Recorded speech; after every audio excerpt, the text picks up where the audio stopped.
Hello, welcome and welcome back. This is Jacob and today we are going to be continuing the Let's Play for Reverse 1999. And today, we're going to be flooring it to the Golden City.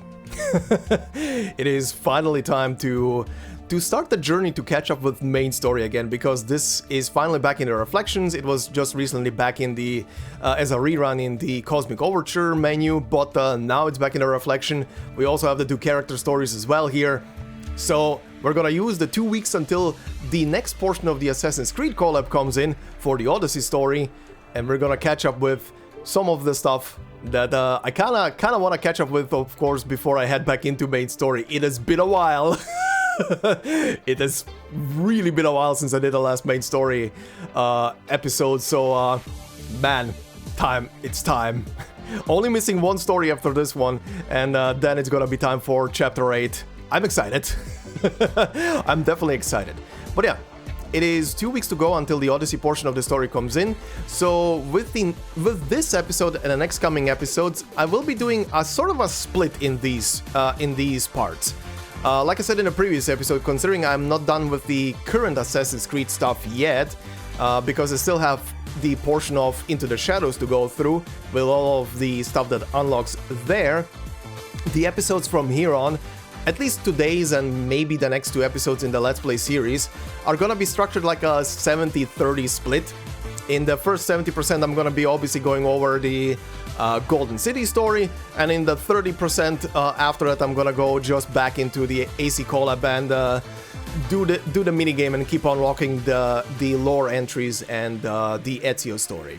The Ezio story specifically, the character story for him, that is part of the menu, like I said as well, I think I said it in the previous episode as well, I will be doing in one go when everything is unlocked. But up until then, there's a lot of menu entries that need to be unlocked, so it's gonna be a while. And I'm mostly doing it this way as well, because as I was recording Into the Shadows last time for the previous episode, I kind of realized that this is gonna be a lot of trimming the fat in post that obviously you guys don't get to see, but I need to go through. And as part of the Let's Play, I do like to present, with any Let's Play, mostly story stuff. So yeah, it's gonna be easier for me to do it this way. So hopefully you guys don't mind that the Let's Play is gonna go this route for just a couple of episodes until we're done with the Into the Shadow stuff. But then again, in the past I did a pretty similar thing with what was it called, the Three Doors as well. So I guess it's gonna be fine. No one complained about that back then. But yeah. Anyway, speaking also about Assassin's Creed Odyssey, like I asked in the previous episode, and there was a couple of very interesting responses to it as well, and interested responses as well to the question of would you guys be interested for live streams of me playing through Odyssey, because I was planning to do that anyway. I saw a couple of responses for pretty much for a yes. Even if it's just watching on the VOD, which is fine. The VODs for any of my live streams are always available immediately after the live stream is done, and they're organized in playlists, so you can always easily find them. And whoever cannot catch it live can catch it in a VOD. It's easy as that, right? But yeah, this Sunday on the 17th, I will be jumping into Odyssey live here on the channel, so whoever can make it live, just keep a lookout for when the notification pops up, and you will know when the stream is gonna be live. And for everybody else who can catch it only on the VODs, enjoy the VODs. It's as easy as that. But yeah, I'm looking forward to it. Will be quite a fun ride. And yeah, speaking of both comments on the previous episode and Assassin's Creed as well, on the previous part, just_Grease said, the last AC game that I played was AC Rogue. However, because of this collab, I started playing AC Odyssey, which is quite good to be honest. I turned off most of the UI, like enemy level icons, etc., for more immersion and focused mainly on quests. And it looks like Odyssey and modern AC games are pretty much overhated. Now I want to check out Origins and Shadows. I mean, considering from what I know about I don't know about Shadows much, but I know Origin is, I mean, it was the game pretty much before Odyssey, and from what I know from people who have played Odyssey, Origin, and Valhalla, those three games are very similar in their structure and gameplay from what I know, at least. And Origin was the last one I touched, and it's, I mean, if you like it, if you like Egypt, you're gonna love it. There is a lot of sand. But yeah, jokes aside, enjoy Origins. And yeah, like you said, I agree with the fact that what you said as well. Like, I'm personally also not hating on the AC games, but I am in agreement with a lot of people who play through all of those games and always keep saying that, yeah, this is very Ubisoft. This is a very stale formula for a lot of things when it comes to gameplay exploration and stuff like that. So I get where some people are coming from. It's not that people are hating them. Specifically, it's people are bored. Because a lot of their games are very similar. I mean, the same can be said about the Far Cry games, right? They're also kind of borrowing from each other, and they're, outside of the setting and characters, they're kind of always the same thing as well, to be fair. But that's the Ubisoft formula for you. But again, it's been a while since I played one of these games, so it's gonna be definitely kind of both nostalgic and refreshing to go back into one, weirdly enough. But yeah, overall, I'm personally also looking forward to it. Like I saw from your comment, you have enjoyed your playthrough of Odyssey, so I hope I'm gonna enjoy mine. We'll see about that on Sunday. But anyway, Just Greed, thank you very much for the interesting comment. Anyway, let's floor it, shall we? Oh, yeah, I forgot. I forgot about this. Okay, so very quickly, I obviously did not read what is in this. When this was part of the Cosmic Overture menu, I pretty much just went to this stage because that was the first battle stage and I didn't want to click on this as well. But this was the first battle stage. I just wanted to do a battle stage so I can grind the currency. Because I wanted the summoning currency. I forgot about this, so I did not read anything. I swear. I just went to stage number 2. I could have done it on stage number 1, but I kind of was hoping. I was kind of hoping to reach a stage that has multiple difficulties, just to grind faster. But there was a star here, so I didn't want to click it. Anyway. I did not see any of this, so let's go through the cutscenes, and I guess then after the cutscenes we're gonna do the battle. Anyway, Weekend Fever, Disco Ball, and the Pretty Girl. Get ready for a great time, friend. Hell yeah, okay. Immediately everybody present, huh? Oh yeah, I barely noticed him in the background. I didn't even make the connection. This is the 3-star character. What's his name again? Pioneer? Something? I didn't even notice him at first. But anyway. But yeah, he's part of the story. That's gonna be interesting. Let's see.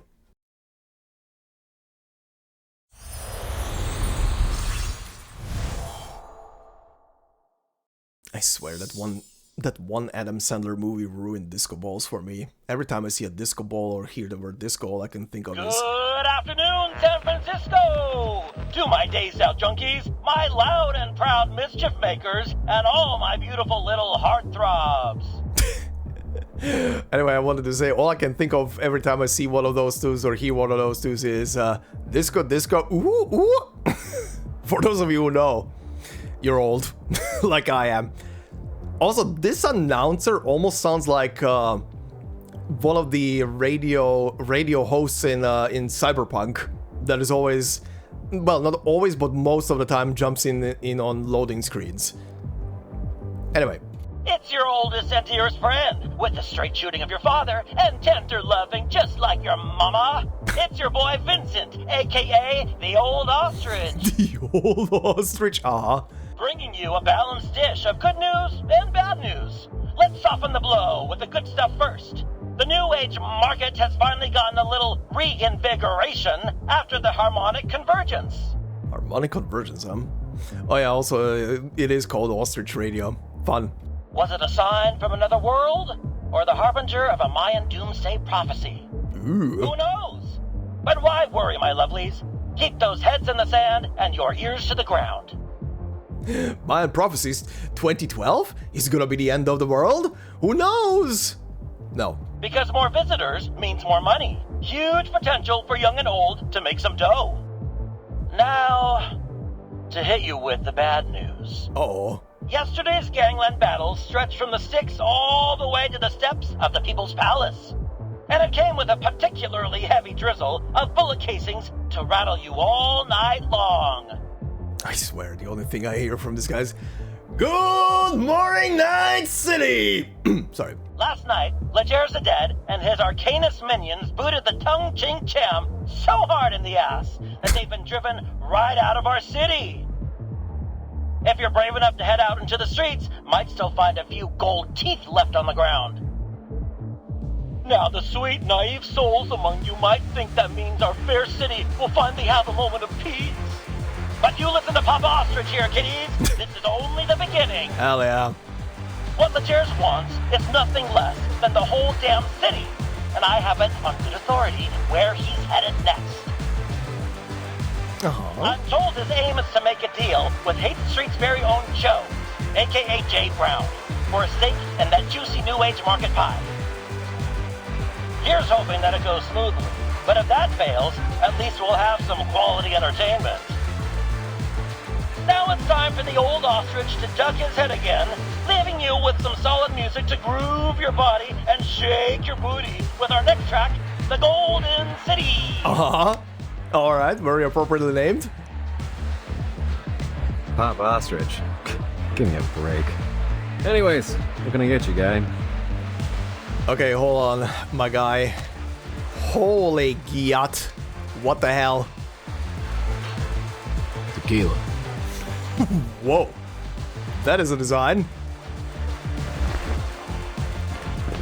Gio waves his hand and the rest of his gang break off into the crowd. And... He pulls a bundle of notes from inside his jacket and puts it on the table. straightforward. I like that. So what are you after? The waitress's phone number? Ticket to an underground boxing match? Or are you after someone specific? The bartender's idle chatter digs under Gio's skin. You know what I'm after? I'm after you shutting your damn mouth. Damn! He yanks the bartender by the collar, pulling him in close as he growls out his next words. Cut the smart with me and listen, because I'm only going to ask once. Where is Jay? Point him out, then get your ass out of my sight. Uh-huh. Whoa, hey, easy, man. I'd be happy to. You gotta tip me. That bastard owes me money, so you can go ahead and beat his ass. Don't want a kick from me. He drops the bartender's collar. You better not be playing with me, because that's a good way to get cut. But hey, man, little heads up. Jay was born and raised in Hate Street, and he knows the place better than anyone. Ran circles around the cops. He won't be easy to corner. Plus, he's got a lot of friends around, so picking a fight here could go south fast. Never know who's liable to stand beside him. Gio's eyes narrow and dart around the room, but the bartender attempts to change the subject to calm things. But you know what I say. The good times are over, so Jay and all his crew can bite the big one for all I care. Very nice, bartender. Thank you. Hey, and just so you know, you're the first one with enough guts to mess with it. So, whether you're here to break his nose or... Well, this shot's on me, bro. To you and your boss. The clinking shot glasses at last break the ice, as a wry, wolfish grin escapes Gio's face. You're a smartass. We need more people like you. Young guys these days. Jammed by arcades and slots, you know? These adult children living in their mother's basements. They ought to be out here begging for a job. Mother's Basement, that's a YouTube channel. Alright, my guy. I think you're being duped here by the bartender, more than likely. A heavy hand lands on the bartender's shoulder. What's your name, pal? It's Vern, sir. Put it there, Vern. Call me Gio. Their hands clasp together in a hearty shake. All right. Now you point me to this J bastard, and afterward, if you're looking to do some hustling, meet me at Rouge Street. I'll take you to the boss. But mind yourself around him, will ya? The old man's been unpredictable lately. Quick to fly off the handle, you know? Thank you, sir. The bartender moves to speak, tilting his head to one side. I probably shouldn't pry, but what do you want from Jay? If you want to take him down over Hate Street, you'll be disappointed. This place has got nothing but struggling folks. You couldn't mug someone for enough to catch the buzz. What else could it be? That damn new age market. Don't know what Pops is planning to do with it, but he's gotta have it. Not like I'd give a damn otherwise. What kind of schmuck does business in a gutter like this? Pops is stubborn about it. Used to be I'd have a say in private, but he don't listen to anyone now except those freaks from the Order of Enlightenment. Order of Enlightenment. Not that I'm crying about it, but robbing folks who ain't got no money, kicking them while they're down. It don't sit right. But orders. Order of Enlightenment. I don't think that's a name that I heard before. Or maybe I did in passing, but it didn't stick. Okay. So, maybe I'll turn a blind eye. When I can. The grin on his face goes sour, and he scans the bartender's face again. You ask too many questions. No worries, man. But you were looking for Jay, right? That guy in the suit. Near the dance floor? See him? Gil is already up and walking away before the bartender could finish. His followers join him as he moves, advancing like hungry wolves towards their target. Well... The bartender drops his act and, with it, his smile turns fierce. At the same moment, the silent woman stands up from another table and makes a graceful exit. Yup, they were duping him.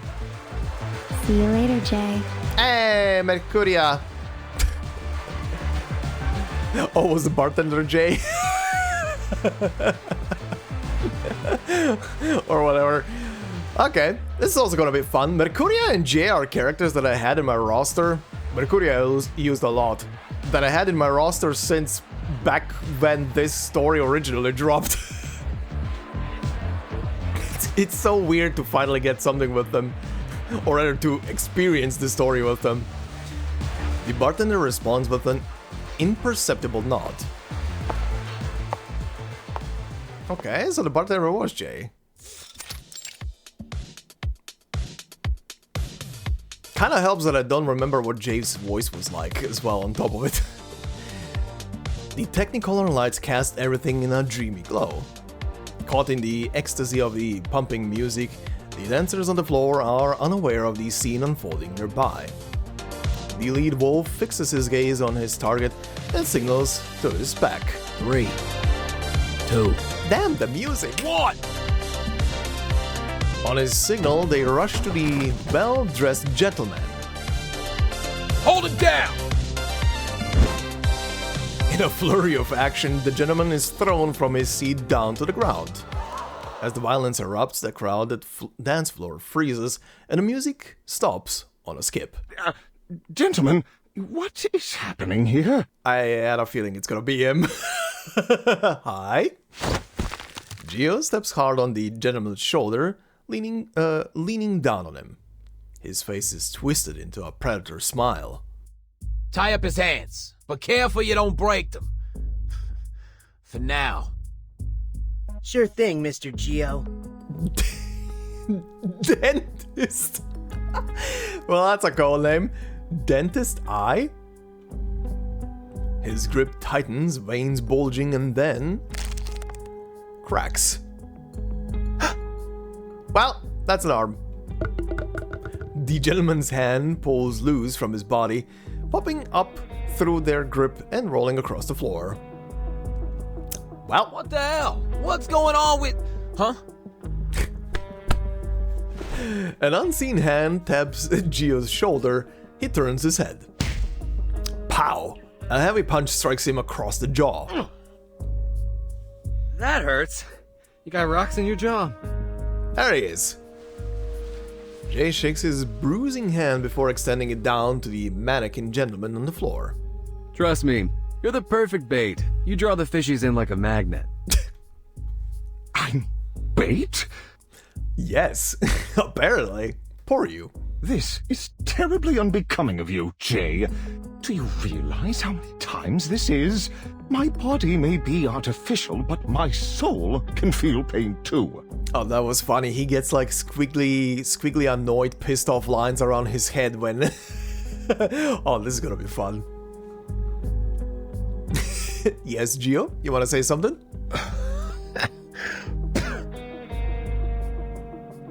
Gio spits a gob of red from his bloody mouth. You lying sackish. The censoring. He wipes his hand across his face, and he is helped out by his followers. The lackeys all square up beside their leader. Not so friendly after all, huh? We'll continue our conversation later, Jay. And that leads into battle, I'm guessing? Okay, like I said, considering the cutscene is gonna go... now that it's already recorded in, we're gonna do battle after this. Pop! Gio's dagger falls to the ground in a ringing clatter. Now who's lying, Mr. Gio? You took my shot, but you didn't even break that J guy's nose. Still, thanks for the offer. Give my best to Mr. Leger for me. How is Matilda gonna fit in this story? I believe you guys said before when I was doing the more recent story in Chinatown, where Matilda appeared for a brief moment, that there was another story that kind of explained her being there, essentially. I was guessing that it's gonna be this one, so I presume that's from here? Gio is beat, and he knows it. The old man is gonna like you, smartass. See you next time. We'll have another parlay, you and me. Sure.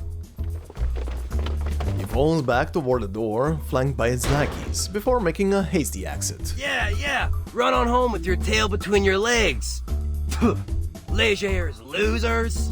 Legers? Losers? What? Also, damn, he gets a model? That is a full-blown model for a side character. Huh. Either Beckett. Looks like he might need a dentist, because he just got kicked in the teeth. They'll be home crying into their cereal soon enough. The way they're huffing it, they could have outrun my 4-cylinder Hummingbird GR8100. They must have missed their calling. They ain't dentists. They're track stars. The dance hall breaks into jeering laughter.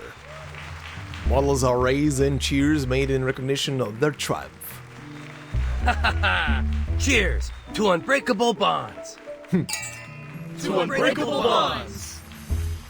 After a cascade of clinking glasses, the music is spun up once more and the club returns to their dancing. The excitement continues for some time after only being broken by the arrival of a disheveled-looking young man. Look, Jay, I gotta go. The shelter's gonna be closing up soon. Damn, another new NPC model? Alright. My partner at the shop, you know. He rubs his stained black fingers across his face, shaking off some flakes of drying blood. He doesn't like it when I come in covered with blood. Scares the richy-rich types away. It is getting late. The celebratory atmosphere wears thin and tired as more people leave. It's all good, bro. Thanks for coming today. Is anything I can help? Jay pets his friend on the shoulder before pulling him into a hug. Aww. You know where to go. Holix sniffs, returning the hug with a tight squeeze. Aww. Thanks, bro. But if you're really such a good friend, how about you spot me $250,000 so I can buy that sweet new convertible Lamborghini LM50? Well, since we're such good buddies, right? Lamborghini? Nice work around the name Lamborghini. And Ferrari. Yeah, sure thing, buddy. Right after I give you a knuckle sandwich. Actually, it just kicked me. They literally combined the names of Lamborghini and Ferrari into one. Smart asses. See you around, Jay. Waving off the mostly gentle giant, the rest of the group gathers around Jay. Spirits are still high as they bask in today's victory. But tomorrow they must get back to work. The moment shifts as a stumbling dummy drives a playful kick into Jay's leg. Would you kindly give me back my damn hands already? Was this Bioshock, would you kindly? Hey, stop kicking me! Just a sec.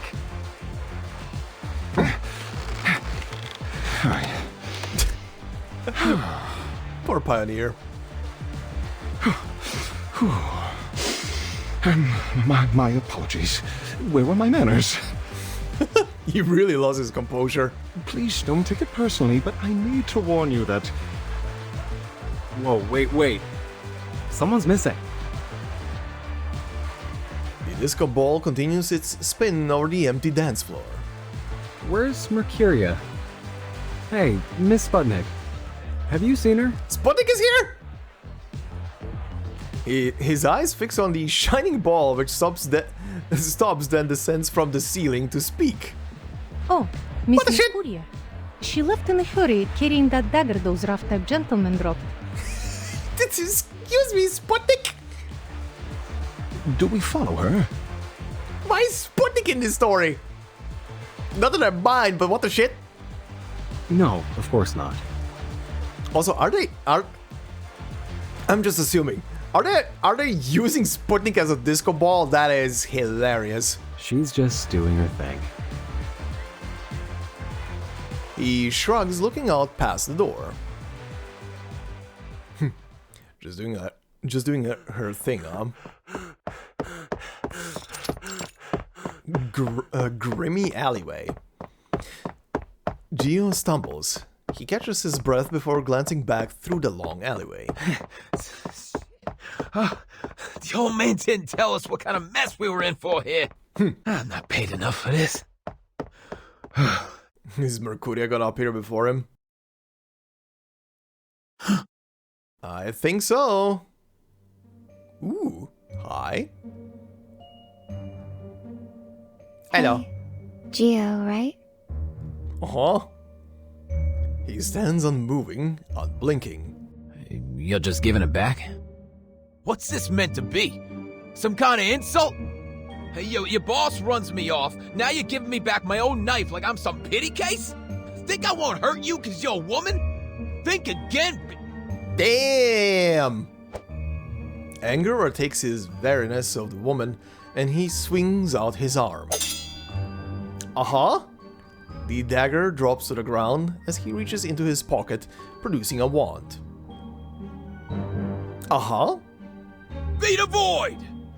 Oh. Mercuria just confused. What is this? The black arcane symbols dissolve in the air as soon as they touch her. The color of your energy is as dark as the coal in G's forge. No, worse. Darker than I've ever seen before. Oh? She jumps down from the fence and picks up the dagger. What the hell was that sound? You're afraid. But something else besides that. I see a burning energy. The embers of a home reduced to ashes. A harrowing darkness that's followed you throughout your life. When your wife and child left you. When your debtors begged on their knees at your feet. Jesus Christ. I've never looked into her. Is she some kind of medium or... Obviously just asking myself right now if the story is gonna explain that in a bit. Like, I'm presuming she's some kind of medium or she is just like a fortune teller. I mean, the design of her is definitely a fortune teller-esque. Plus the cards. What are you talking about? I understand you now, Mr. Gio. Forced to live with this darkness inside you. Uh-huh. She seems lost in her own thoughts. I'm sorry if I scared you, but I'm only here to return this. She delicately places the dagger into his coat pocket. He shivers as if hit by a chill wind. You're a boy trembling inside this brawny shell of a man. That's a sentence. You're a boy trembling inside this brawny shell of a man. You're too far down a path that you never wanted to set foot on, Mr. Gio. I would make the same eyes as you, buddy, right now, if I would be in your shoes. If you need help, find me in the New Age market. Uh-huh. She hums softly, her steps light as she walks back from the dingy alley. The man stands in place, lost in her words, until an alley cat leaps over his shoulder. In his daze, he recalls the first time he fired a gun, the blood and brain matter, and the trembling midnight he spent hiding in the bathroom after. Ooh.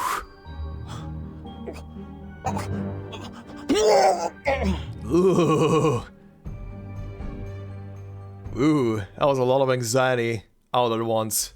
Ooh. Well, this is an opening to a story. Okay, but considering I couldn't do it in this way, let's see what we have. Mafioso Gio, one of the subordinates of how did he say this name again? Ledgers or something? Ledgers the Dead. After his wife, I'm gonna hear it probably again. After his wife left, the fire within him was unleashed, freeing the Arcanists within. Ah, arrogant hitman. A mankind fighter? Okay. Oh, right, because mankind and Arcanists. A mankind fighter who advocates and yearns for violence. Rewards, reputation, cheers. What do they have to do with me? I just want to break their noses. Same thing? Yeah, okay. What do we have here? Keep raiding and carry on. Direct hit. Exhilaration. Alright. And you have short-lived scum. Mind your fingers. Listen carefully. Fits.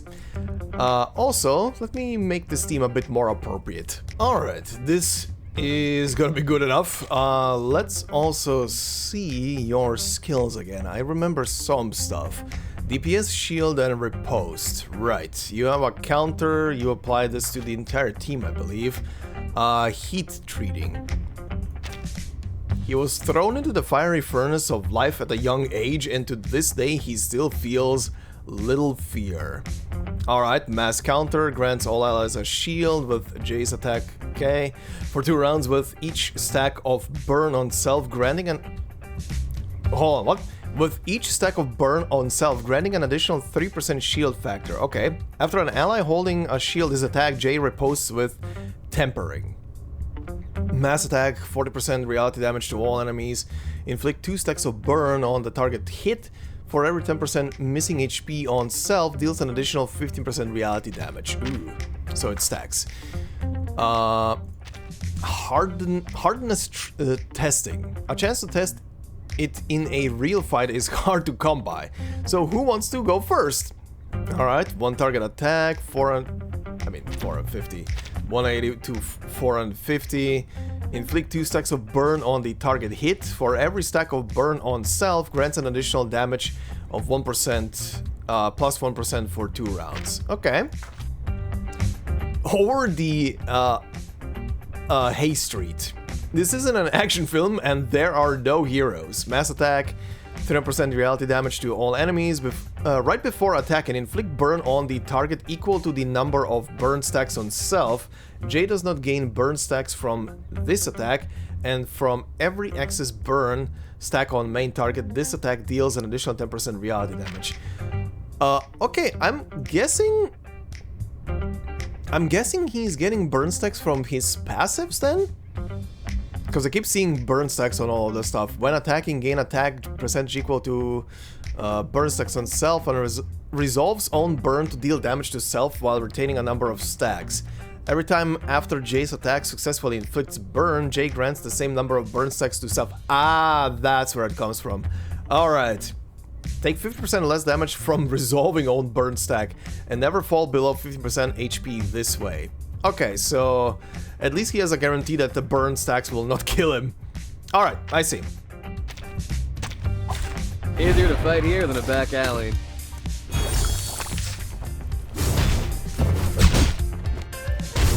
Alright. That's interesting. Sadly though, this is the story version, so he is not really buff. Not like mine is any buffer than his version. Than the game's version. Shines. But she is! Journey to the cosmos. She will destroy. Oh, my turn immediately. Alright. Well... I am the waves in the ocean and the stars in the sky. Yeah, that will kill him. As long as I've got you at my side, I've got nothing to worry about. Sure, buddy. Alright. Let's go on over here. Okay, same deal. We're gonna do the battle afterwards because this cutscene's already unlocked. Won't be amused to death. Grab the remote and crank up the volume. Okay, Mercuria J, Pioneer, random NPCs. I see. Anything else around? Hidden? No? No? Okay. Almost clicked the wrong button. Almost clicked on the battle stage first.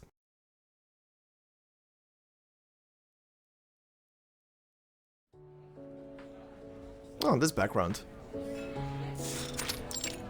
Tang's restaurant. Nice. So as I take off the tire, I notice the gal. Some rich lady from the market's got a crazy look of worry on her face. So I tell her, break my jaw if I'm telling a lie. We're good folks here. Don't believe me? Just ask around about Jay and his friends on Hate Street. Hate. Okay, that's how you say it. At the bar, the drunken mechanic sways unsteadily, bellowing out his story. The diligent satellite, now serving as a bartender, hovers close, wiping up spilled drinks from the table. What? Please, take care, Mr. Holic. You have been drinking way too much. You're now a bartender? Oh, I don't think I've noticed this before. Well, I love that the Earth is being reflected in Sputnik. Come on, Holic. You don't got the balls. I saw this guy get a nosebleed yesterday, and he cried like a little baby. Back me up, Jay. He jabs Jay with his elbow, but Jay fails to react. Hey, Jay? What? Distracted much? Did they bust your head or something? You were off daydreaming while we're talking about some rich bimbo. Sorry, Mr. Beckett. I believe Jay's present concerns may be revolving around, you know, Legers the Dead. Legers. Okay, that's how you say it. Nah, way off, stuffed shirt. Take a look. Bombshell News. Uncovered video shows FAE used as new execution method. What will the minds of those Hollywood producers think of next? Oh, I think I've seen images from this video. From spam mail and newspapers. Uh-huh. We're still trying to identify this woman to confirm the authenticity of the video. If you have any information, please call us at 429-7234 extension 7. Extension 7. Up next, homebound or hoodwinked? The mystery of the so-called long-lost son. Uh-huh. Also want to read what was the first thing? Bombshell News uncovered video shows FAE used as new execution method. Uh-huh. We turn to the story of Sergeant Howard Eden, a retired Army veteran and the stranger claiming to be his long-lost son. But is this a heartwarming reunion or a sinister story of senior exploitation? Let's... Oh. The old television emits dying sputters of static before cutting out entirely. Aww. Rip. Too too bad. You know, it's good fun watching all her nonsense and sensationalism.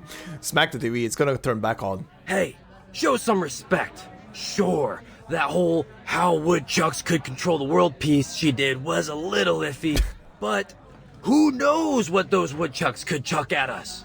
Uh-huh. Sure. All right. That Ledger's thing is really bothering me, okay? What's his story? The drunk mechanic jolts awake and upright with renewed excitement. I've heard it. Not gonna lie, kinda sick. Cops hate him, but the street punks love him. They say, back in Hunter's Point, a bunch of guys was torturing him, had him tied up like a pig, and when they got tired, they put a gun in his mouth and made him eat it. The bullet went straight through his throat out the back of his head. Ugh. But when the cops came, they found nothing but a few bloody teeth. He was gone. Scary, right? But here's the thing. Yeah, Legers is a pure human. So what happened? Where did he go? Oh, that's a gnarly story if true.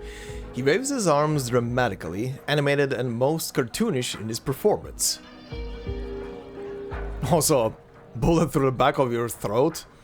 I mean, if it somehow miraculously misses your spine, sure, would be survivable, but that would have to be on a very specific angle. But to be fair, on the other hand, people did survive also getting, shot in the head. It's rare that it happens, but it can happen. The survival part, I mean. Mr. Hollick, I think you've been watching too many of those horrible Romero movies. People returning from the dead. That's hokey cinema, not reality. Oh, no. You did not just call them horrible Romero movies. Pioneer. Please. Holly goes red, unable to form any defense. I can only assume this Legers the Dead made up this rumor himself. Perhaps so he might attract more powerful Arcanists to his side. Potion addicts, smugglers, card sharks, getting them all under his thumb until he can gobble up the whole of San Francisco. And yeah, it's been working, but not anymore. 'Cause we ain't gonna sit and watch.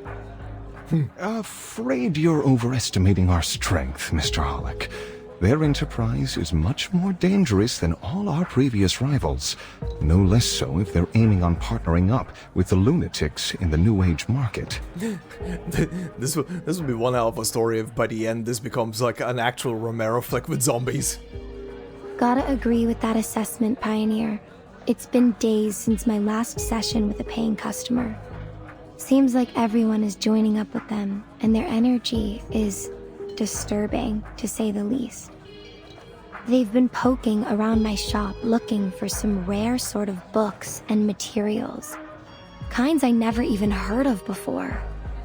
I would advise avoiding direct confrontation, Jay. I hear you. It is a rare moment of calm consideration for their hot-headed leader. Avoid confrontation. That's the right move for sure. But it's not going to be possible. They aren't giving us a choice. The cops abandoned Hate Street a long time ago. Ain't nobody that cares about these streets but us now. Remember? That was when all those artist trailers were burnt down. After that, the rest of the diviners and such were ran off quick. It's only those loonies that have stuck around. Misguiding Arcanists, making everything worse. He looks to his friends. We were smart. We would have left then and there. Closed up shop. Took the first bus out of the city. Ran for our miserable, pathetic lives. But then, we ain't that kind of smart, are we? But this is our home. So we've got to make our stand here, or we'll never stop running. The mannequin next to him speaks, broaching his words carefully. Please don't misunderstand me, Jay. I'm only saying this fight is beyond our capabilities alone. Should we not consider asking... Don't you finish that thought. In fact, don't even think it. Asking who? The sharpness of his stone is clear. The idea is beyond consideration, not to be touched on, not even to be breathed. Look, I know what you're saying, but I don't know, man. That kind of talk is for cowards. We don't have to get them involved in this. You have to admit that they care about Arcanists, despite all their bureaucracy. Foundation. Turning to the Foundation would not be a bad choice for us, Jay. Yep. A perfectly timed silence. Just turn to the Foundation. You get a duck for free. From beneath the bar, the round bartender floats up as if peeking. Yes, Mr. J. I think Mr. Pioneer might be right.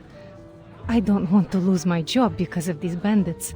I'll be glad to bring you to the Foundation. Sputnik is blushing.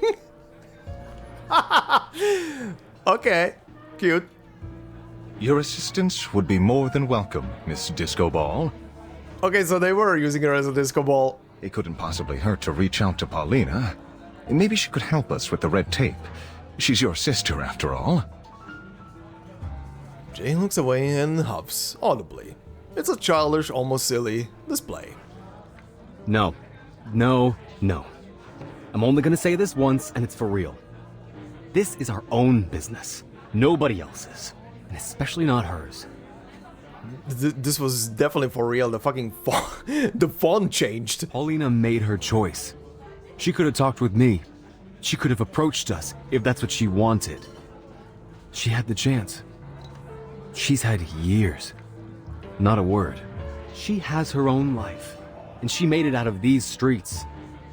She ain't coming back. She ain't even looking back. She's not that little girl tagging around us anymore. She's got fancy marble floors now. Got all that decency and good taste that she never had here. She doesn't need us. You think I'm gonna scrape down on my knees for her? Rather stick my foot in hot slag. At least that way I'd have one leg to stand on. Okay. Well, we're definitely gonna meet your sister during this story, at least somewhere. Jay, please, just give it some thought. This may be the only way for all of us to survive this. Ugh, I need a drink. He mumbles and steps away from the bar. Crash. But as he does, a darting figure collides into him at an unfortunate angle for the both of them. Something just hit me in my... Yeah? He crumples over, wincing with pain. As he collapses, a handful of coins tumbles to the floor. Shoot! Run! A kid? The small boy makes a panic sprint from behind the bar. The round bartender stammers out a revelation. Mr. J, all the money in the bar is, how is it you're saying? Gone! Gone! Cat! Catch that kid! How did that kid manage to knock you that much over, buddy? Did you get stabbed by accident? What the shit? Okay, and that leads into battle, which we're gonna do after this. Beckett moves to block the little thief, grabbing him by the scruff of the neck. He takes a look at the thief's face. Ha! Knew it. Cat-Eye Wisen. Owner of the most infamous sticky fingers from here to the market and back. Little dude, I know your dad ran off with those guys from the Order of Enlightenment. But why didn't you go to the shelter? You trying to get yourself hurt out here? Again with the Order of Enlightenment. Let me go, you big jerk! That order is either gonna be just some kind of random cult, or it's gonna be a cult that is aligned with Manus. The would-be thief spits on his face. Sooner or later, someone is gonna teach you a lesson or two. Don't think that Arcanist mom of yours wants you using your cat eye to steal things. Alright. Beckett grabs the boy's hand, taking his remaining coins. As he does, he reveals a gruesome cigarette burn on the boy's hand. Ow.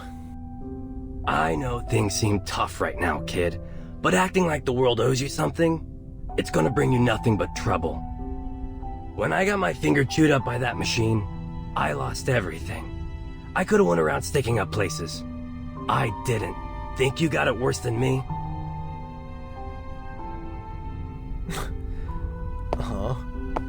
Mercuria picks up the coins strewn about the floor and walks over to them. She signals Becca to let the boy go. Hey, we gonna let him go just like that? As he releases his grip, the boy falls to the ground.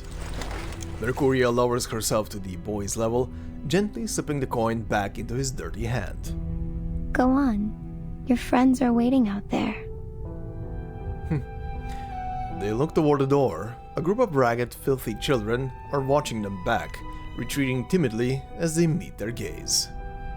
But, Mr. J... It's fine, Sputnik. Let him go. These kids lost their homes to the New Age market. Their parents deserted them. They've got nowhere to go.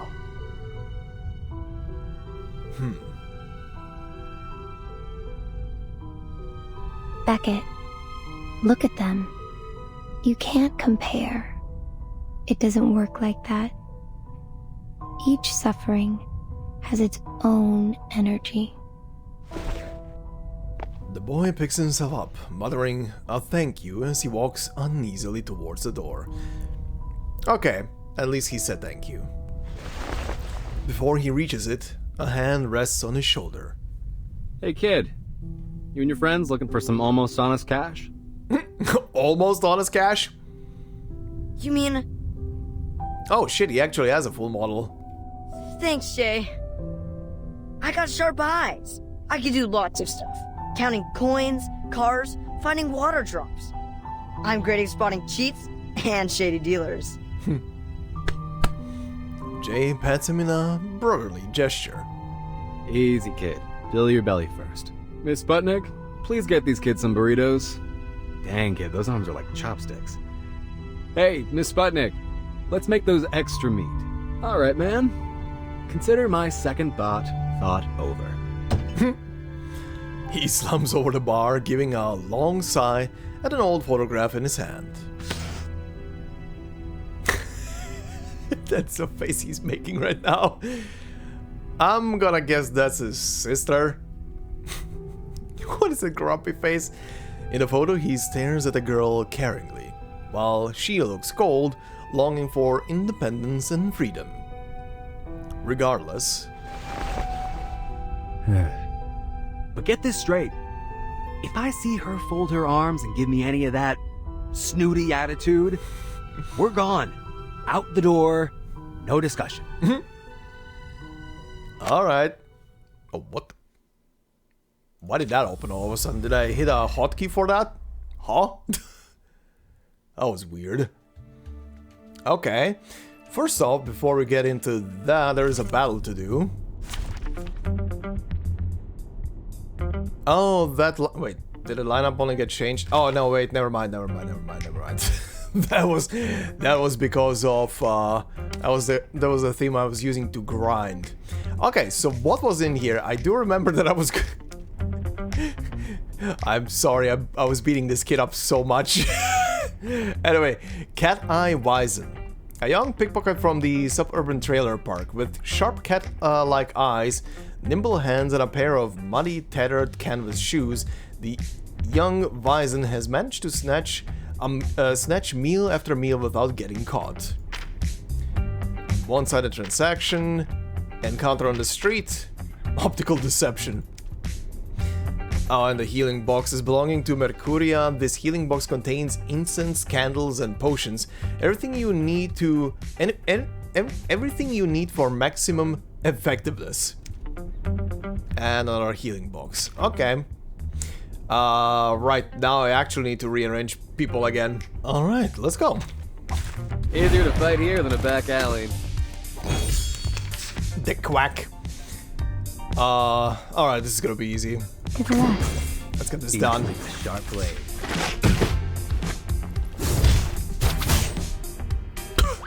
portarti indietro. Good God.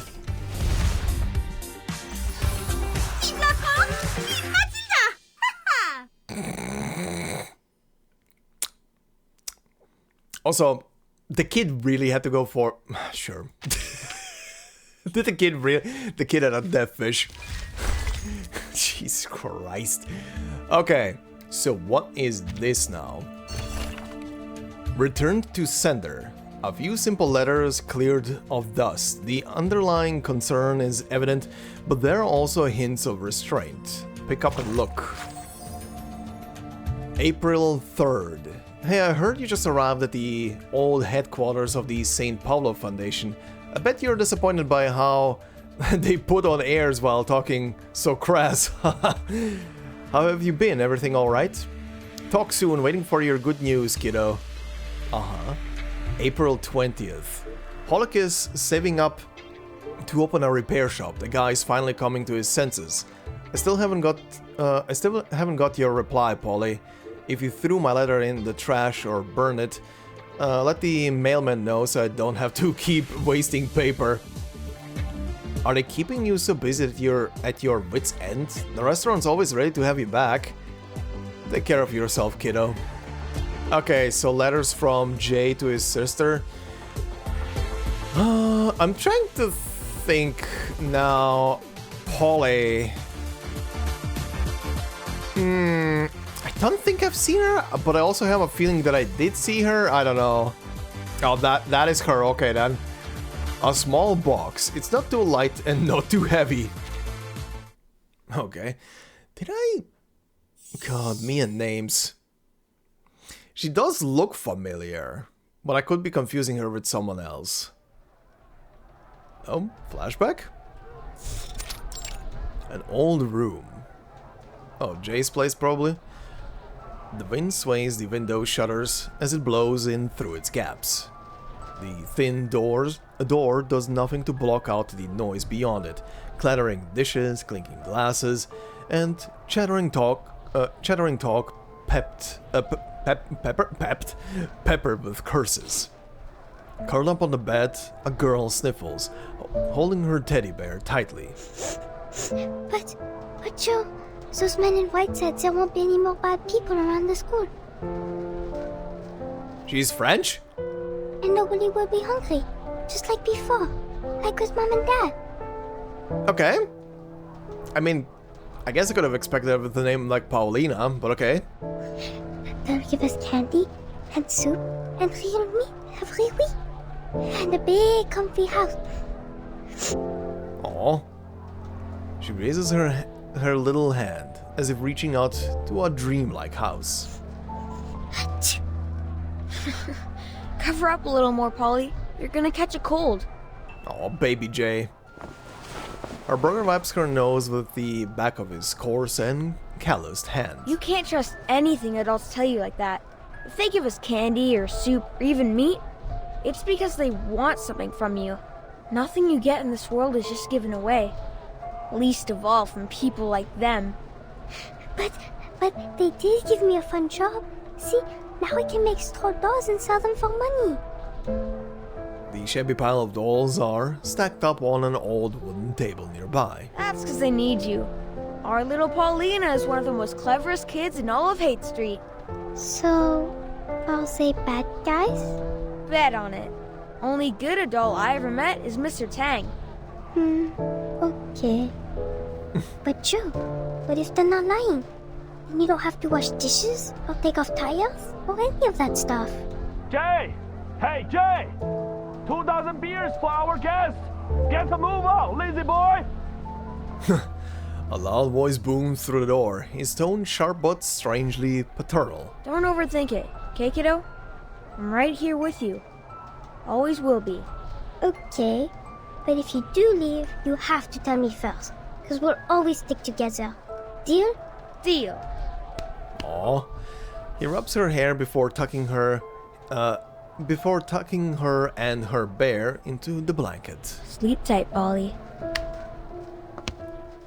Aw. Big bro Jay. And now we meet Sister Dearest. Foundation branch office, San Francisco. perfectly aligned stone columns blend into the walls. The floor is spotless, overly tidy, even the lights above shine in exact symmetrical patterns. It is a distant and alien world to them, nothing like the cultured alleys and unkempt streets of home. This place is ritzed up like a palace. Who do they think they are? Foundation? Who needs a floor that shines like a mirror? What, they hire a dog to lick it clean every day? Oh, Philistine as ever, Jay. It's evident the people here must possess exceptional aesthetic taste. I'm at my limits of you sucking up to them. This place is built like a fortress, a bomb shelter. Makes me feel like I've got a target on my back. Can't imagine why anyone would feel safer here. You ask any artist, they'll say, clean kills the soul. Might look clean and tidy on the outside, but inside...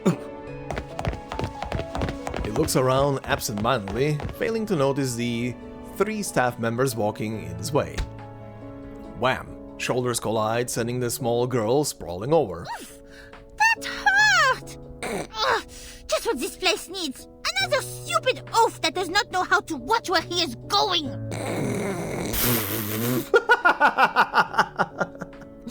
Oh, here we go. Hey, mind your manners, short stuff.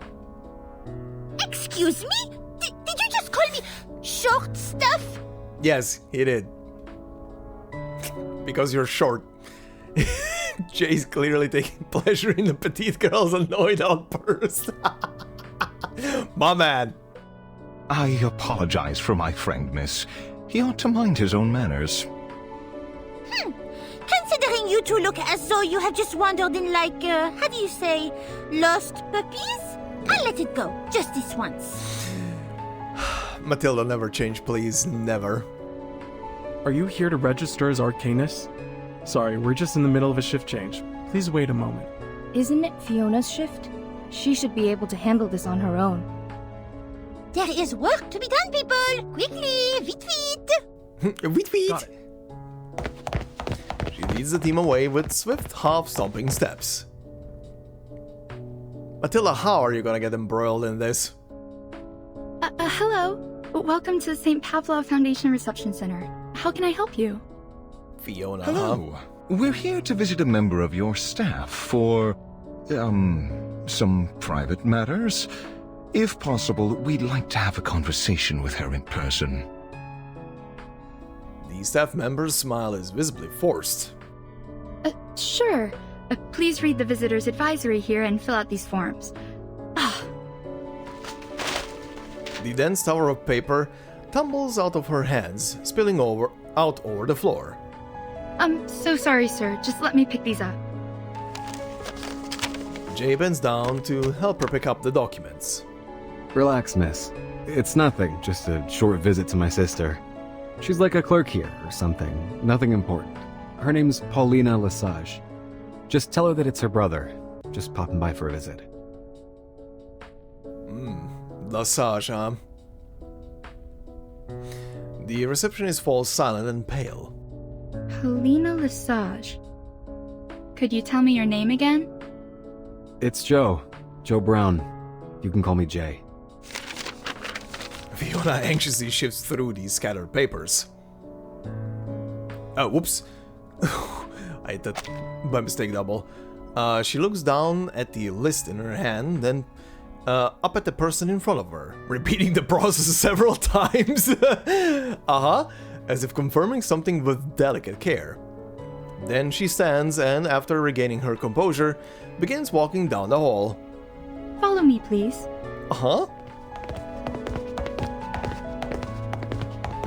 What's about to happen? Miss Paulina was one of the first people I met when I joined the Foundation. She was so talented. So incredible. It was no wonder they gave her all the big assignments. I could always tell she was very proud. But not in an arrogant way. She never turned her back on people. I always knew I could turn to her for advice. They walk to the end of the corridor.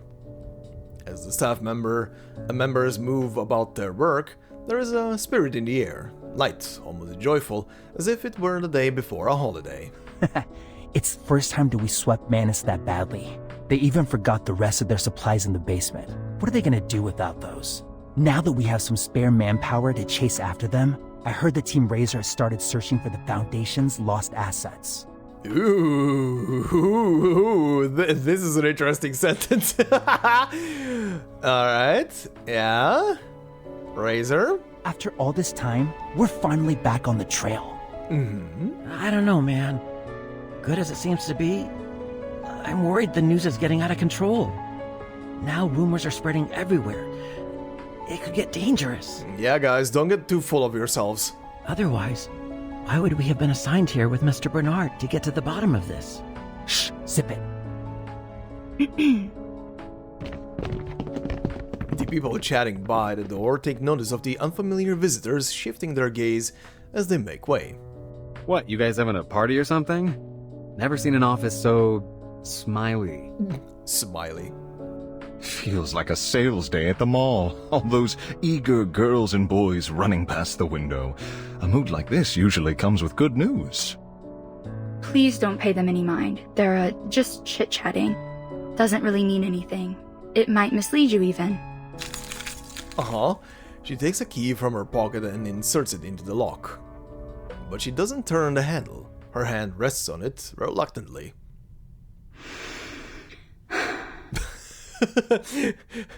Breathing in courage, yeah? Gentlemen, come in, please. Okay.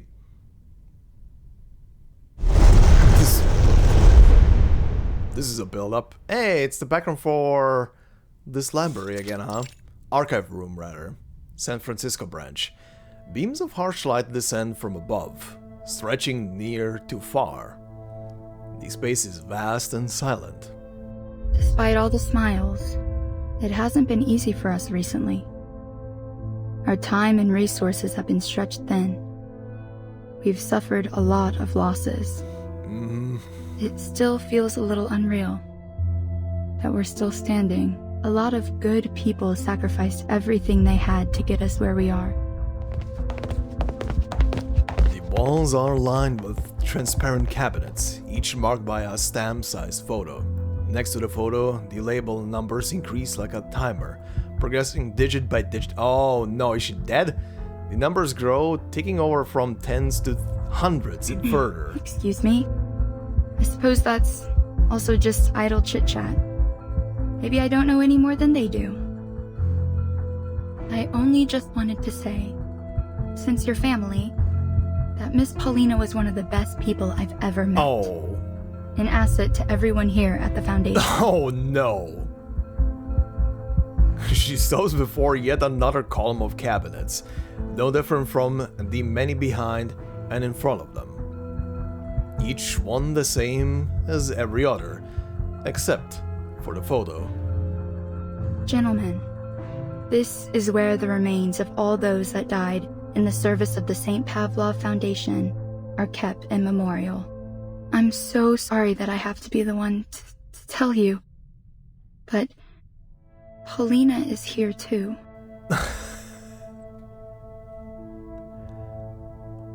What the shit? There is no grave, no coffin or epitaph, just a transparent cabinet to serve as her headstone. A hand? Really? A plain and ordinary box, void of any sentiment. Did you know about this? Don't think you did. You better know what you're saying, miss. Okay, he didn't. He pretends not to see it, but he knows exactly what is there. That unmistakably familiar blue ribbon. I'm sorry, Fiona dear. Would you mind giving us a moment of privacy? I'll be waiting outside. Her figure grows more and more distant, receding back through the space until she vanishes altogether.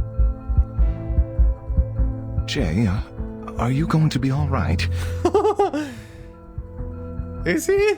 Talk to me, Jay. Is there anything I can do for you? Maybe we can take a look, just to be sure. No, don't do anything. Damn it, don't you fucking do a damn thing.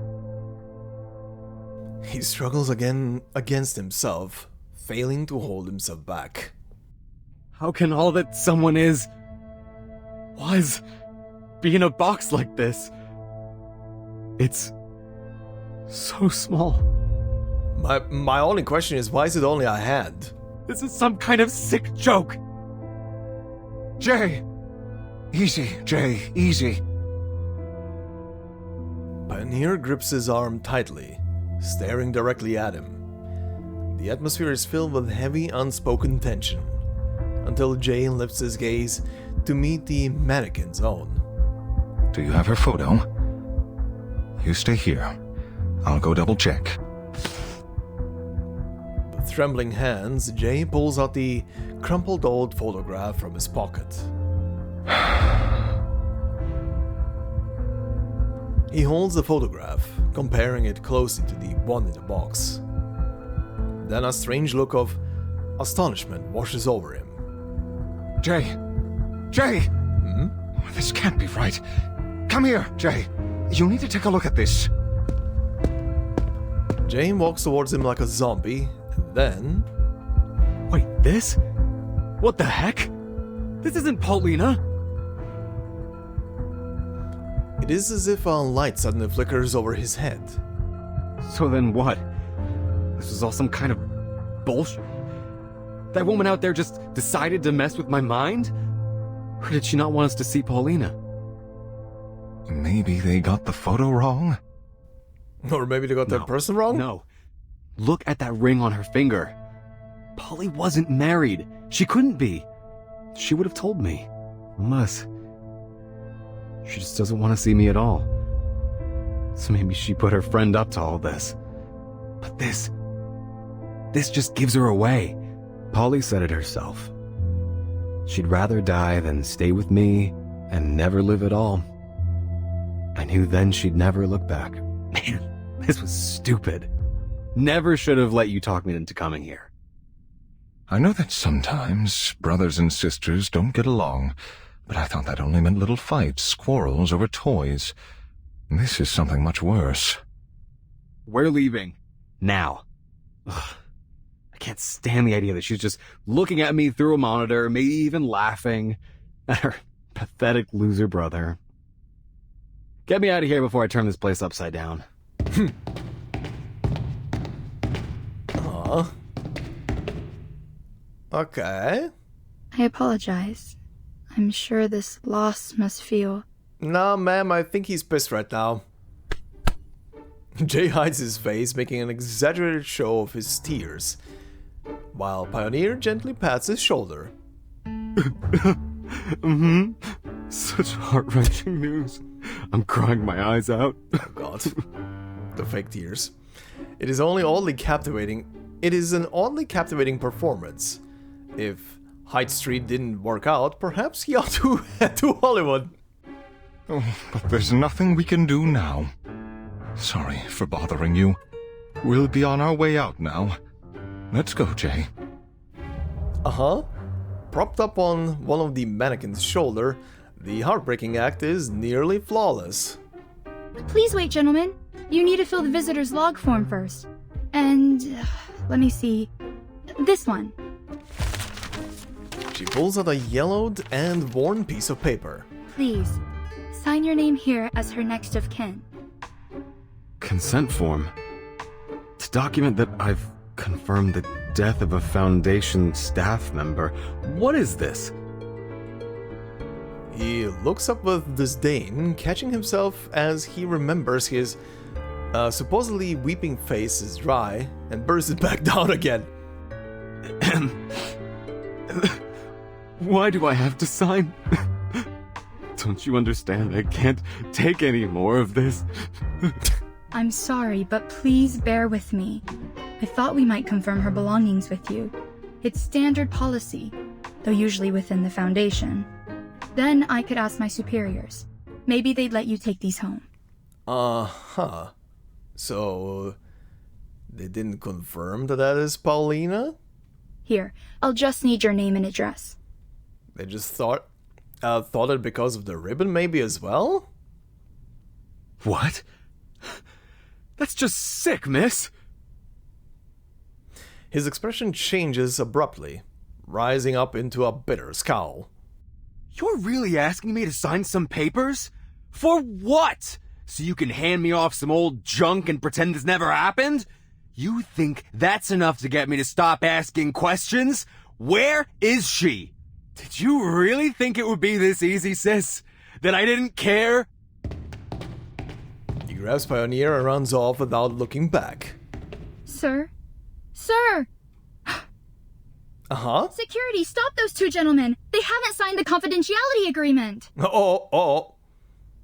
Before security can react, the duo have already escaped into the crowd. Bye-bye. Excuse me! Man, move your ass or get moved!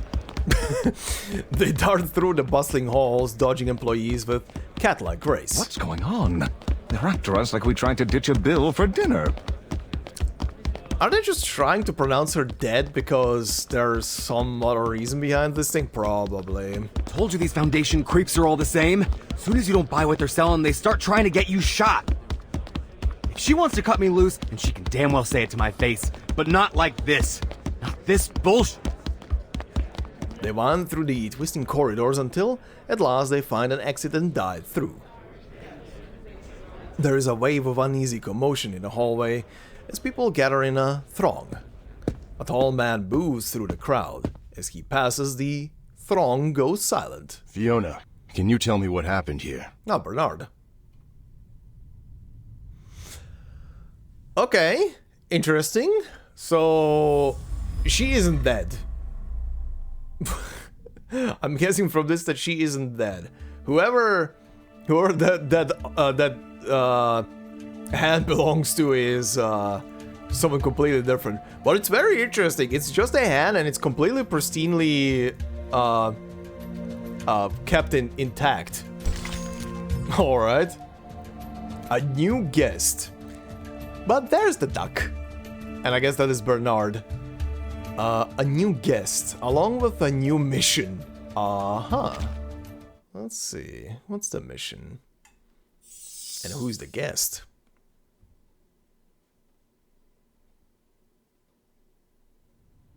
I'm gonna guess this is how Matilda's gonna get entangled into this thing. Guest room, San Francisco branch. Like, they're gonna start now investigating whose hand this is, and they're gonna send Matilda with them to find actual Paulina.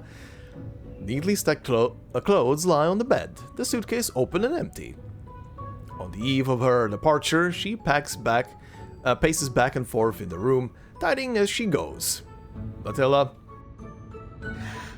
Route 77. Mais je ne comprends pas. Pourquoi est-ce que l'éditeur du As-tu irait visiter un endroit si désolé? Qu'est-ce que ça pourrait dire sur Urde? Oh! Okay. She's mentioning the next story. Route 77. I don't understand. Why would the editor of Utu visit such a desolate place? What could this mean about Urde? D'accord. Au moins je peux passer voir maman.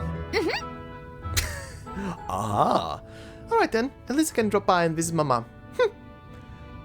Okay. Yeah, there was something about her mom again in the other story, but that was briefly mentioned. Anyway. Ça serait certainement une surprise. Ce que leur Matilda a accompli va rendre toute la famille fière. I love this goober. She's funny. That will most certainly be a surprise. What that Matilda has achieved with... will make the whole family proud. Ma fille, ma Matilda, enquêtrice spéciale pour la Fondation Saint-Pavlov. Maintenant, la petite Matilda ajoute une autre étoile à la lignée de la famille Boaniche. She's saying this to herself and she's blushing. That is amazing. My daughter, my Matilda, special investigator for the St. Paulo Foundation. Now little Matilda adds another star to the Boaniche family line. Please, really, never change Matilda.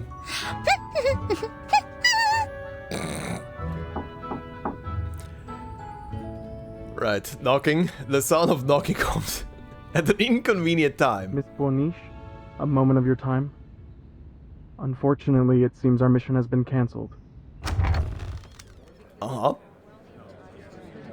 Cancelled?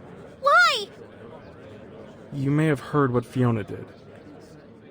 Well, I had heard the chatter about it, certainly, but she only just started as a receptionist. It is no matter if she is a little unfamiliar with the processes and, Per regulation since the first storm, families of the deceased employees are no longer informed of their deaths. But she made a mistake, or forgot. Oh, okay, that's why only the hand was... Oh, that's interesting.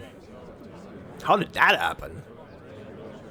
Was whoever that person, whoever that hand belongs to, were they on like a border area between like safe zone and storm? And just got cleanly cut off? And it's now preserved?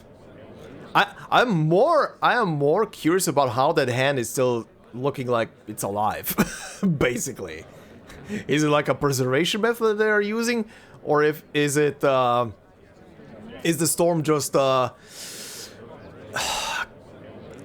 what's the perfect description? I heard that a while ago. It's kind of like cutting something away. What's the wording?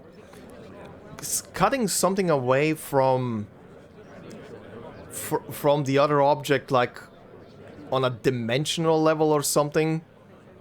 So the objects are still technically connected, and can live apart from each other, but at the same time they are not one anymore. Kind of reminds me, God, whoever knows this, whoever knows this this series on YouTube, kind of reminds me of that one thing from the Monument Mythos and the Giza glass. Kind of the same shit. Anyway. And the 2 Arcanists she received earlier got away from her near the Memorial Hall. They didn't even fill out the proper forms. Ah, pas bon. That could indeed represent a serious intelligence leak. Yes. And Mr. Bernard asked that we get ahead of the narrative before it gets to the press, given how fast the news spreads in this day and age. New orders are for us to find these 2 visitors and prevent the information from further spreading. Us? Of course. So then our present task tracking down the editor of O2 will be reassigned to some other team. Okay. Correct, ma'am. Tracking down these 2 Arcanists was given top priority. And... I think I see how Route 77, the next story, is connected into this thing. Okay. Those 2 were the same ones you ran into earlier today. You have personal beef with them. Time to quack. Ooh. This looks very nice. New Age Market. Ah, that's what this is, huh? Fortune tellers, alchemists, and arcanists of all stripes gather together, creating a sprawling marketplace. From magic-infused cards to rare alchemical texts and a dazzling array of herbs, its goods have attracted a steady and constant stream of visitors. My friends, after the harmonic convergence, we discovered the failure of prophecy and eschatology, and the new possibilities of coexistence between the faith in Pneuma and science. This feels like a cult. They claim there is one God, and God is dead. But is that so? Friends, it's time to abandon the disputes of religions and to know that we are one. God is you. God is me. Oh God, this is a cult. In the midst of the bustling crowd, a speaker gives a lecture out to no one in particular, seemingly unconcerned if anyone is listening at all. We've got information that our escaped visitors have gone into hiding with an energy healer called Mercuria. Healer, sure. It's crowded here. I'd rather not attract attention to ourselves, so keep your heads down. He's gonna bonk you with a disco ball. A solitary tent stands out in the corner. A refuge from the bustling crowd. Some kind of temporary tent. and a sign lying on the ground. Something's not right. I barely sense any arcane fluctuations here. Could it be a trap? This market is filled with unregistered Arcanists. Not to mention the human tourists. There are sure to be dangerous ones among them. Shh! With her sharp ears, Matilda notices a faint whispering sound emanating from inside the tent. I shouldn't have come. They're gonna slice me up and feed me to the pigs. No, it's Gio. These sounds. The deep, painful cries of a man break the quiet. Oh, it's auto-scrolling. Hold on. The deep, painful cries of a man break the quiet of the moment. Irrelevant though it may be, it draws the investigator in. The girl shifts her feet cautiously, as if approaching a sleeping coiled python. She delicately lifts a corner of the tent's opening and peers inside. Pigs will eat everything. All the bones, your head, not a hair left. That's how they treat traitors. Damn, he really got scared shitless. Pops won't save me then. He won't stand at my side. No. A mysterious girl places her hand over the hulking man's trembling hands. But here you are, Mr. Gio, shivering like a new leaf, because you're ready for an answer. Oh, he came for a divination? And for advice? The answer to yourself. She sniffs the air around them. You brought a strange smell with you, and a weak, faltering energy, like that of someone gravely ill. Have you been to any hospitals? No, just following ledges. Nowadays, only visits we have are the living or the dead ones. Not much in between. We don't deal with addicts or sick dogs. Wait, shut it. Before you start, I'm not buying any of your goddamn spices or candles. I'm just here for an answer. How did you know about the fire that took my family? How? Are you some kind of psychic? Or a prophet? Tell me! Tell me! He jerks his hand away, only to begin gnawing at his nails. Damn. No. Oh, I shouldn't have come here. Unless... maybe I'd chop off your pretty little head and give it to him. That'd be my excuse. Jesus, man. This guy is a nervous wreck. In an instant, he presses the dagger against the girl's throat.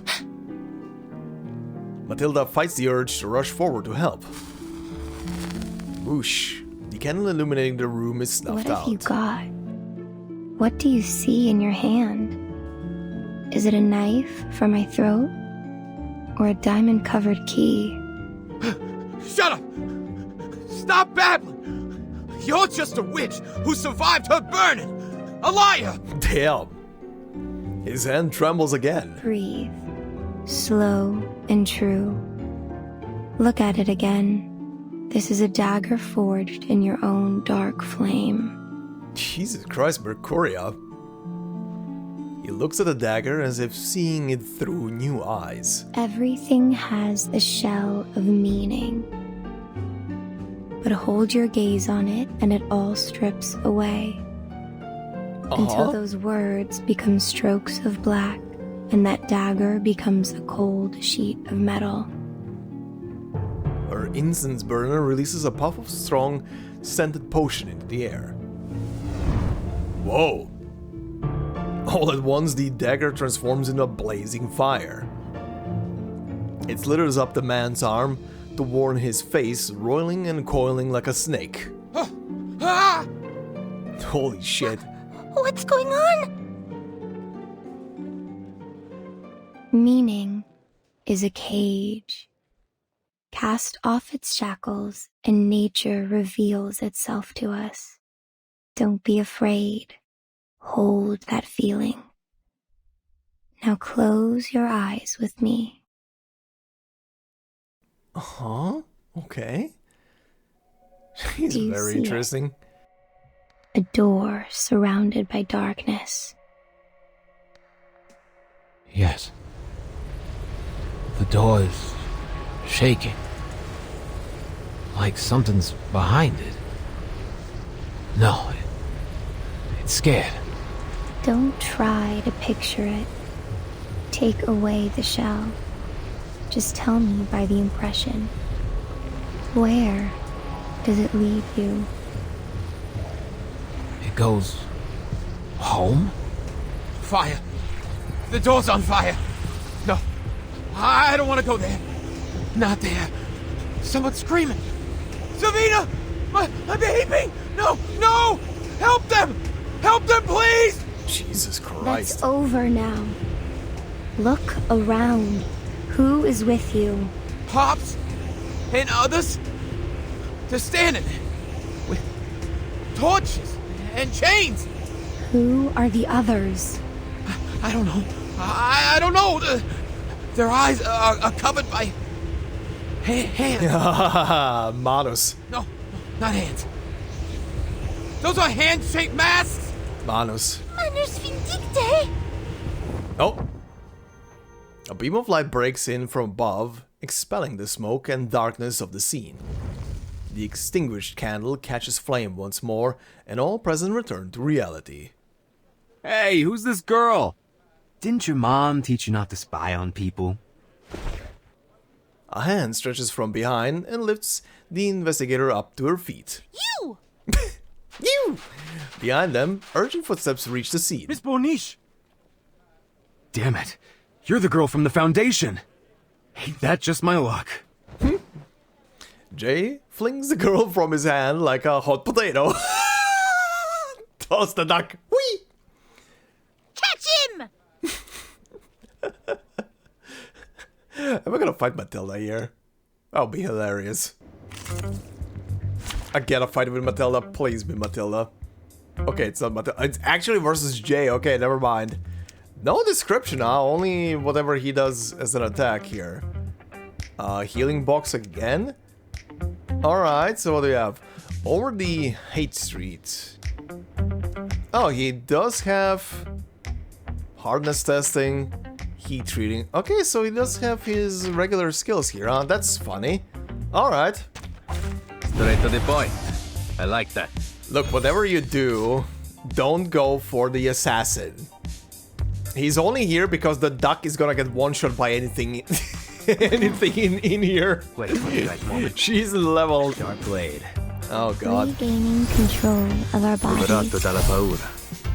My turn. He's gonna go for the assassin, isn't he? I'm an artist with steel. Oh, never mind. He did the shield. Okay. Okay, at least you're not gonna die immediately. Well, sure. Time to heat a sharp blade. This'll help. How much damage is he gonna do? Why don't I introduce you to the lizard? Oh, I should hit the healing box maybe. Ow! Hate Street style. Okay. 10 burns on Why don't I him. introduce you to the lizard? Smack. Melt it down, forge it up. Oh shit. Oh damn, so that's how the ult looks? Body's all Sick. You see it coming. Che la morte ti dia la pace che cercavi. Requiescat in pace. Thank you, Ezio. Thank you. Ezio suddenly woke up and he saw blood. Oh my god, every time. Every time. Alright, interrogation, huh? This looks neat. Let's see. Interrogation and an answer divined. Hmm.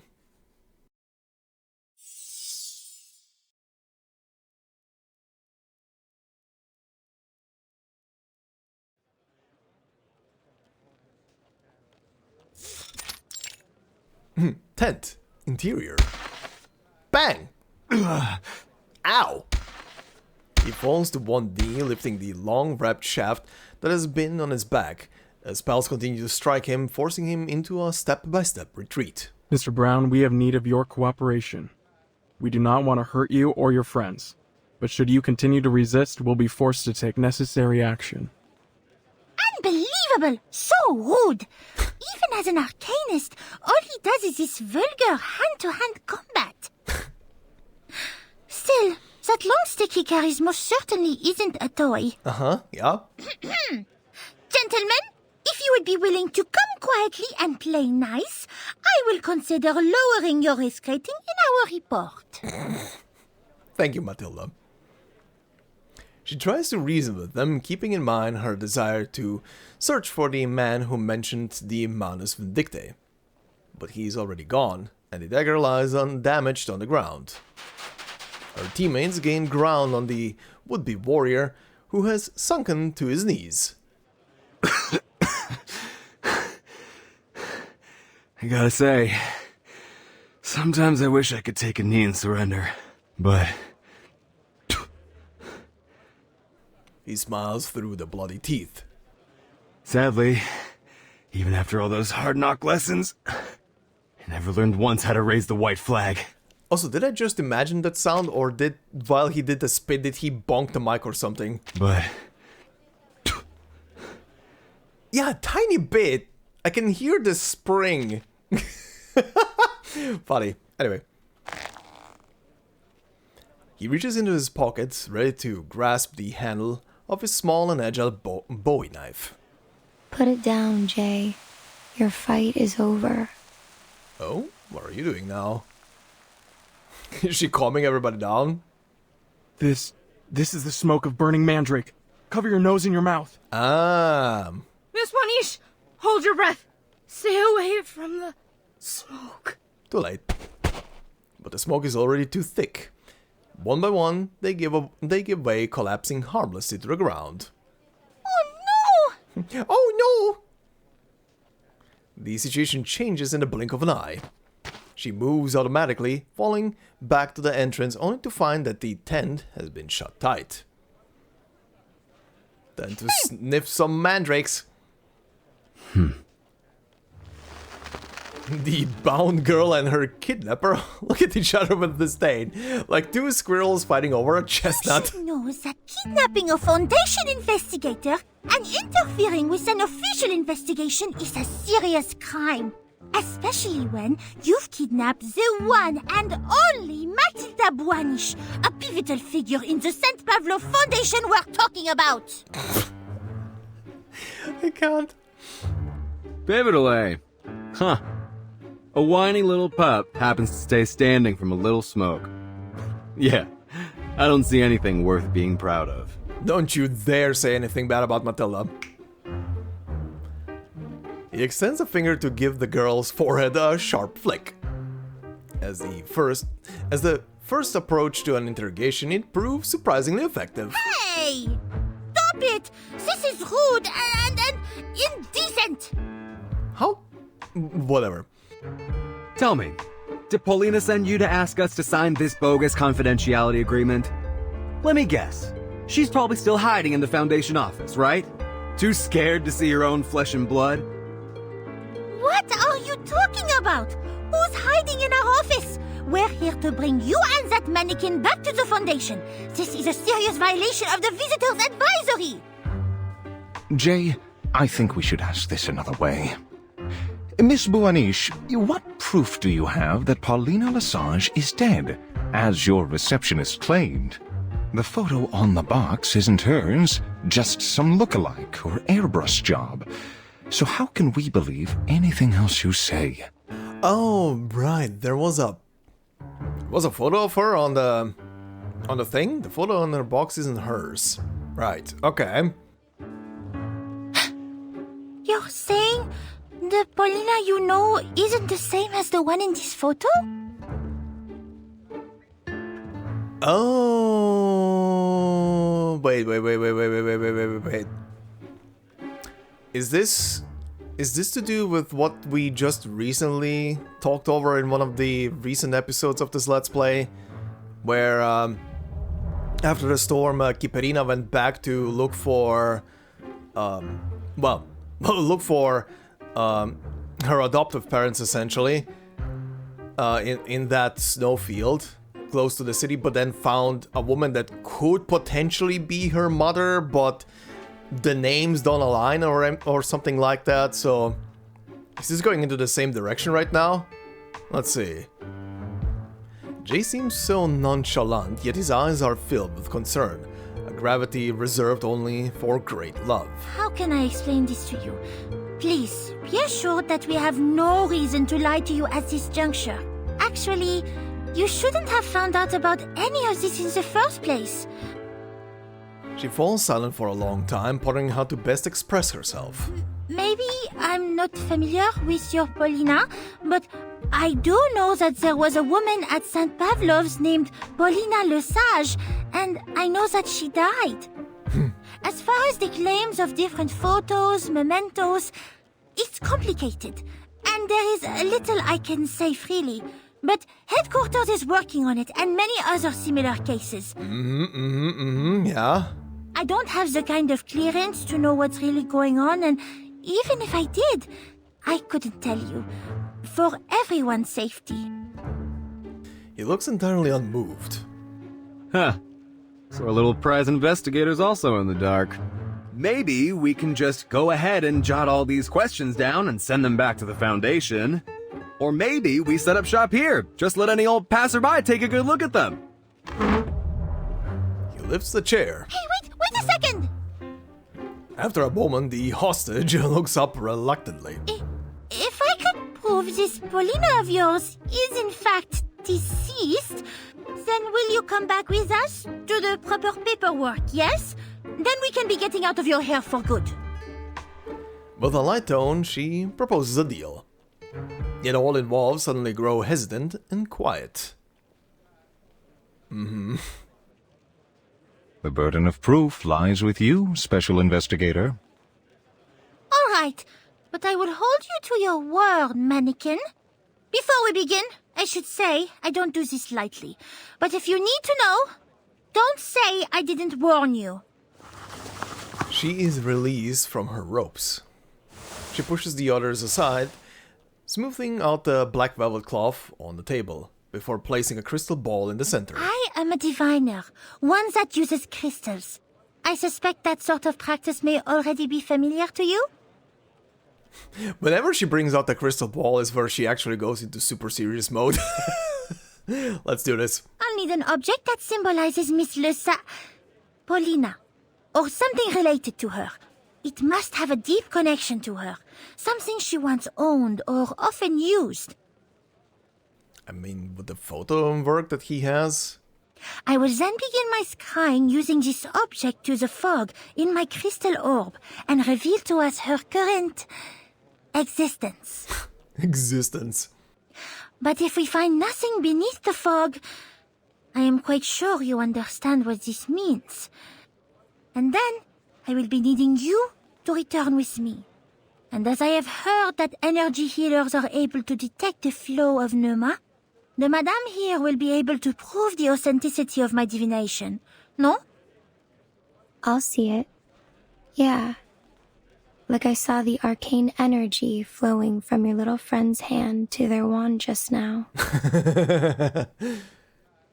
Jay, what do you think of all this? Jay leans against the edge of a nearby cabinet, keeping his distance and responding from afar. My sister's little minion back at the Foundation already exposed the lie. Still, seems only fair I get to spy on her back. We'll see who's laughing now, sis. All right, Frenchie. This is hers. Frenchie. Take it. This is gonna backfire on you, Jay. A plush teddy bear. Its fur now well-worn and patchy.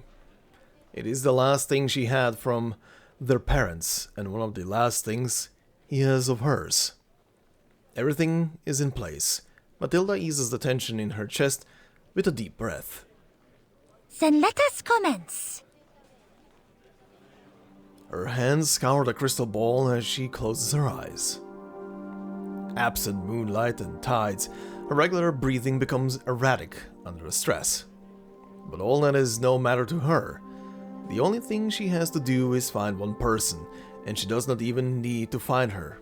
Only prove that she exists, or that she does not. Thread that binds all. Show me the trace of the one to whom this belongs. I bid you to respond.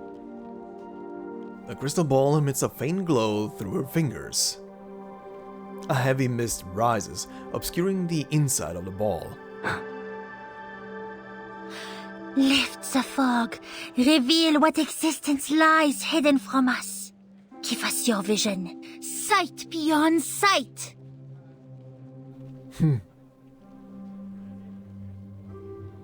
Time passes as the swirling mist slowly, achingly dissipates. Matilda withdraws her hand from the crystal ball. She silently shifts her eyes away. The little bear beside her appears to have its eyes fixed on the ball. What? All that and you just stop? This thing busted or something? Nothing happened. Jay.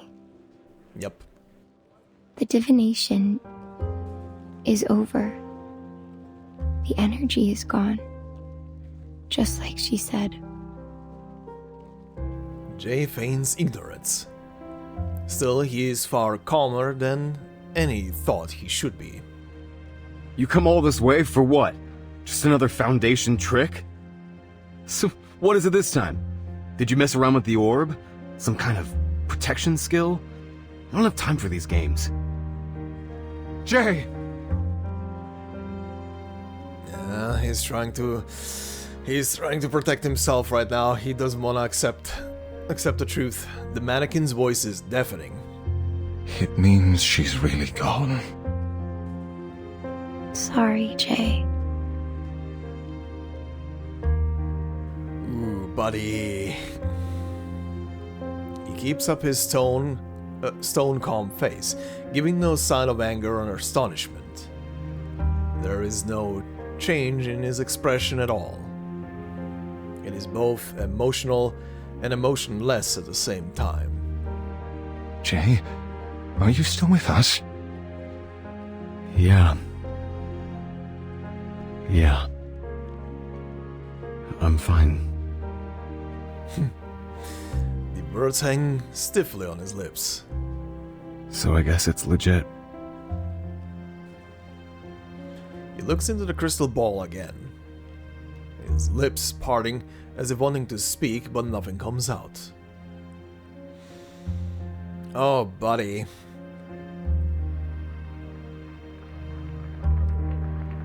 Oof. As if wanting to ask 1,000 questions at the same time. He turns his head again, his eyes drifting out to the crowded market, to a girl dancing in the midst of the crowd, a girl adorned with a crown of flowers. She twirls gracefully. The crowd applauds, their faces joyful, happy. He wants to cry, or scream, or even to take that ball in his hands and smash it to pieces. But he does nothing.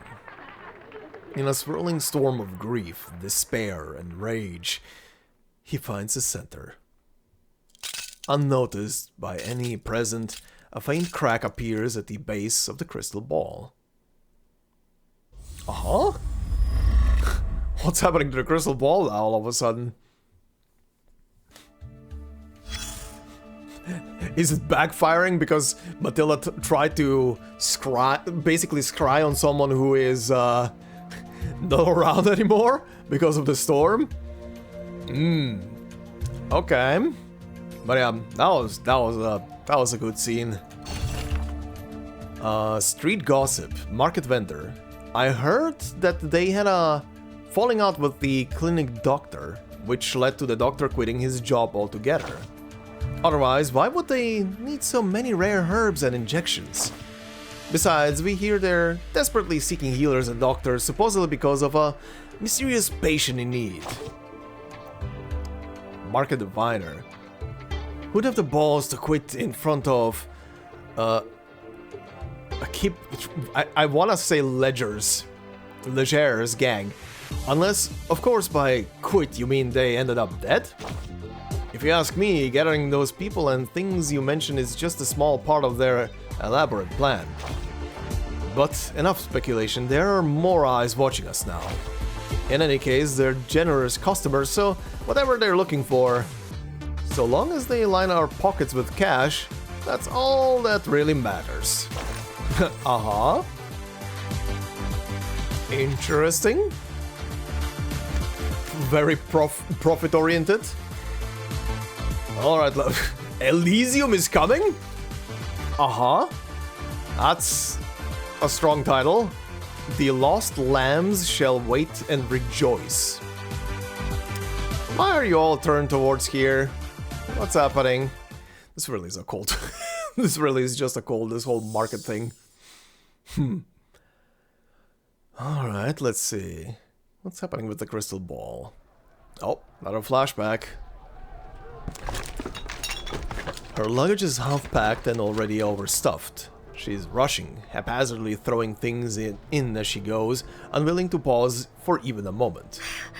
That smug, know-it-all, manipulative bastard!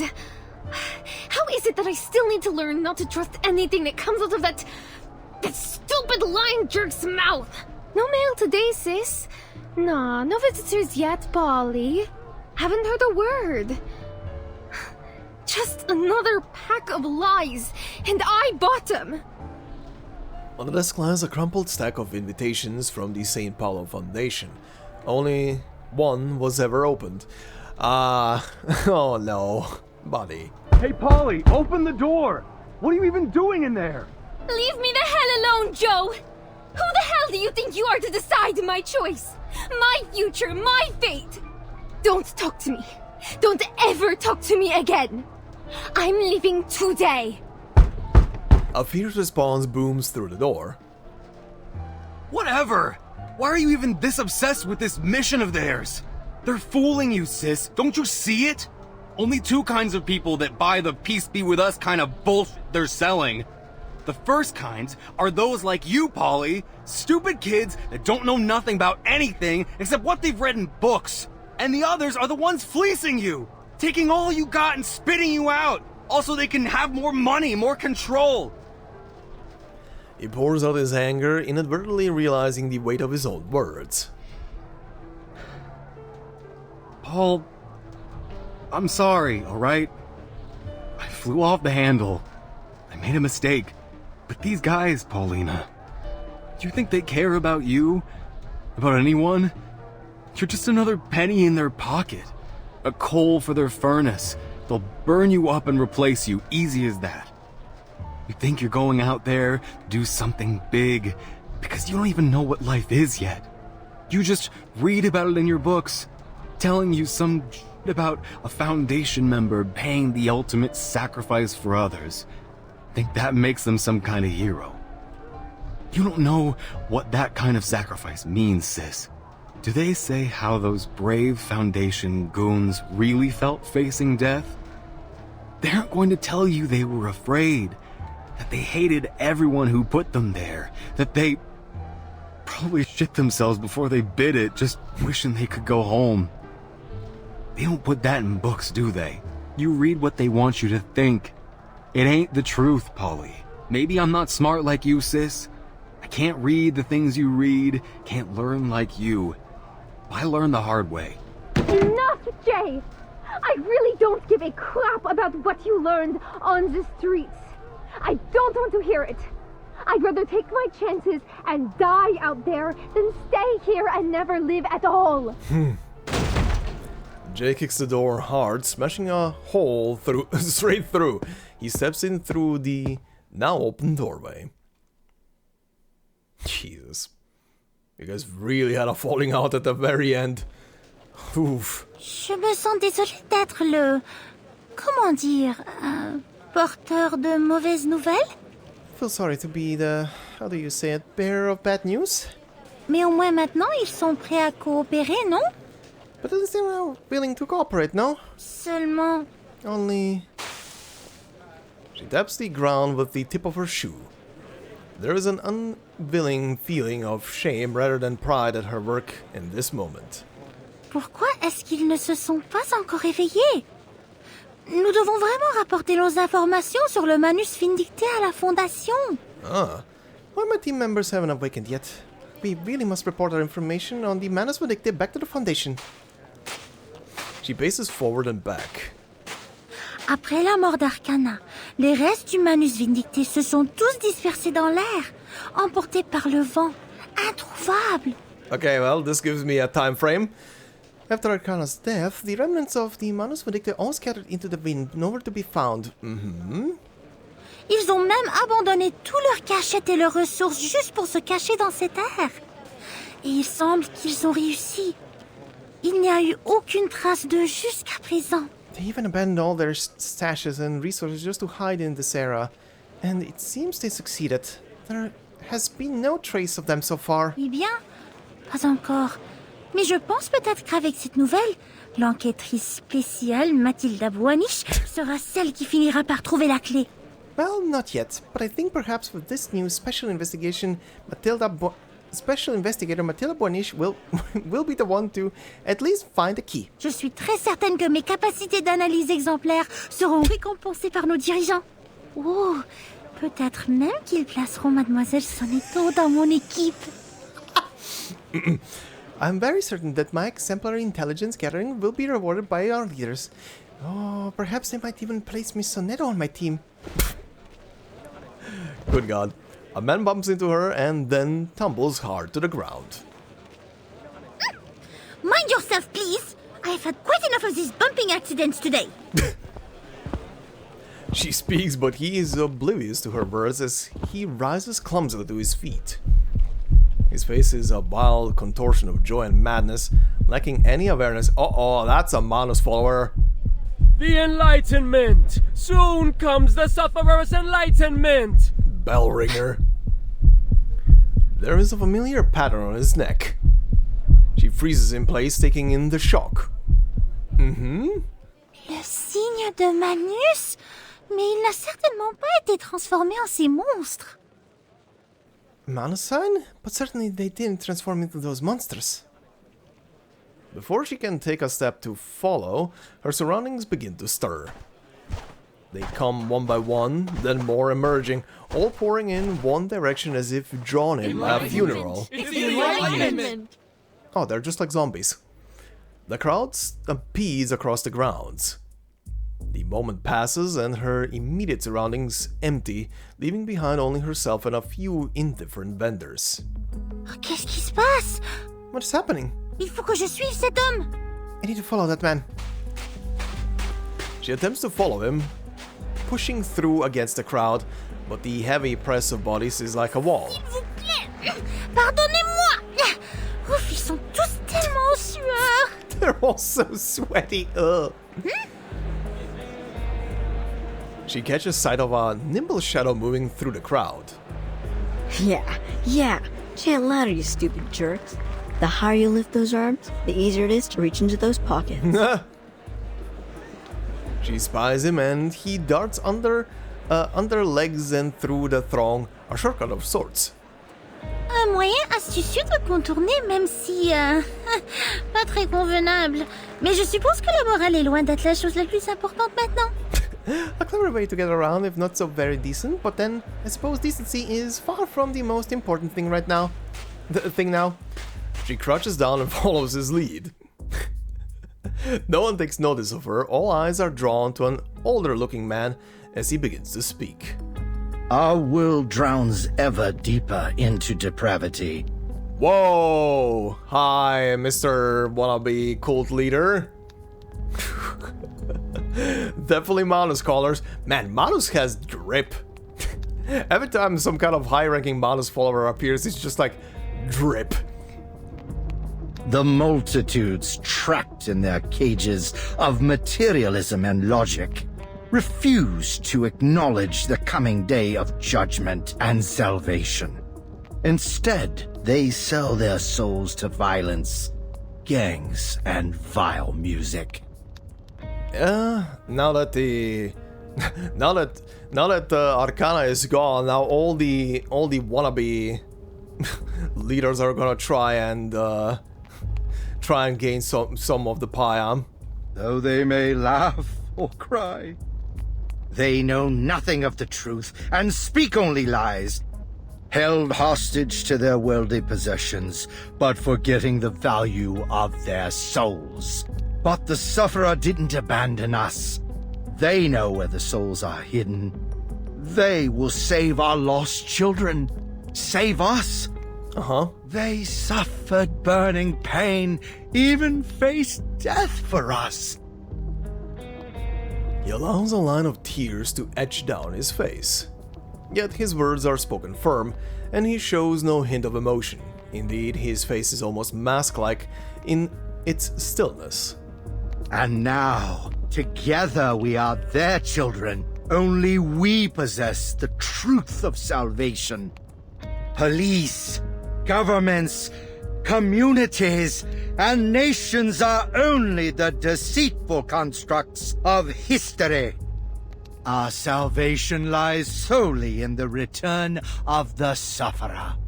The return of the Sufferer? But now we must stand, shoulder to shoulder, as we anticipate our coming celebration of the Sufferer. We await. We rejoice. All right. We await. We rejoice. All right. The Sufferer has heard us. Know this, children. Now take heart, for we have another lost lamb who has cast aside the world to join us. From the silent crowd, a man hobbles forward and kneels. Oh, it's gonna be Gio. Légers, the Sufferer has bestowed their blessings onto your broken body, and welcomes you to be their child. Would you present them your loyalty with the shedding of blood? Oh, excuse me? Tu sens? Blood? I would. And I pray. Oh, it is Légers. Okay. He holds up the dagger, drawing a long sharp cut across his palm, and lets the blood stream down. The blood stains the ground below, forming a mysterious symbol. Rejoice, for the passage to Elysium has been promised to you. Oh boy. All, it is time. Follow the bell ringer. The gate to Elysium shall soon be opened. He raises his arms and the crowd responds with fervent cheers. Well, now I understand why, a bit more why they were doing all that Romero and zombie talk at the beginning. I mean, what are cult followers if not zombies following a single leader? As he lifts his robe, the answer becomes unmistakable. C'est le signe du Manus Vindicte. Yep, that is the sign of Manus Vindicte, Matilda. Je dois retourner pour informer la Fondation. Je dois sortir maintenant. Bougez, écartez-vous. Merde, ça devient bondé. I must return to the Foundation. I need to get out of now. Move away. Crap, it's getting crowded. The uproar stirs the crowd into an agitated frenzy. No, it can't be. Where is the key to the gate? Apostle Matthias, please wait a moment. Oh, that's who this guy is? Apostle Matthias? Really? Aha. From the platform, the speaker catches sight of the darting figures. Be vigilant, all. There are deceivers among us. Uh-oh. Ah, merde. Merde.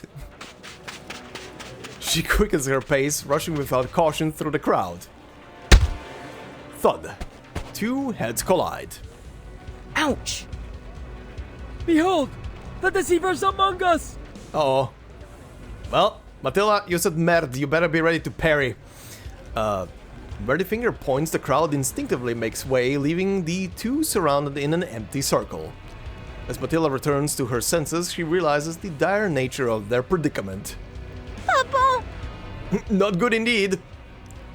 Time to fight. Are we fighting just a crowd of people, or are we fighting a leader? Oh, that is an assortment. Order of Enlightenment. Senile Fool, a follower of the Order of Enlightenment, a dangerous old man obsessed with the arcane. His obsession with forbidden knowledge sustains what's left of his life. and his faith fills his aging body with renewed vitality. Burning devotion, a confession, a piece of advice, alright. Order of Enlightenment Apprentice. A follower of the Order of Enlightenment, a beguiled enthusiast of potions. Once caught in a maelstrom of skepticism, she is now at peace, awaiting the revelations to come. Good for you. The third revelation, nice. Purification of body and mind, uh-oh. Unleash the mind, okay. And the rest are the same. Yep. Okay. Embrace rather than resist. Well, you guys are going down. Let's see. To the left. Wait for the right and dark blade. Oh, you're dead. Yep. Addio, straniero. Yep. Yep. You had to touch him. You had to touch Ezio. You fool. Into the darkness. You fool of a tuk. Coglione. Oh, you guys are dead. You guys are dead. Yep. There's You'll one. See it coming. There's two. Non voltarti indietro. There's three. Che la morte ti dia la pace che cercavi. Requiescat in pace. They don't learn. They don't learn. Dang it, dang it, dang it. Where did you come from? Didn't anybody tell you whose turf this is? We are in so much trouble. The boy's pockets are stuffed full, jiggling as he moves and making him run in an awkward, clunky manner. What? I can go wherever I please, you rude little boy. I should have let them catch you. Rude little boy. An engine growls behind them, gaining ground on them fast. Where did they get this vehicle? Their capture now appears inevitable. Son of a gun, kid. What did I say about making a mess? These freaks are mad. Back into the rescue.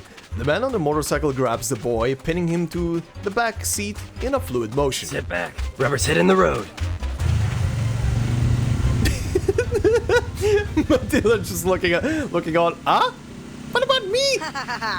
So long, suckers. Zit!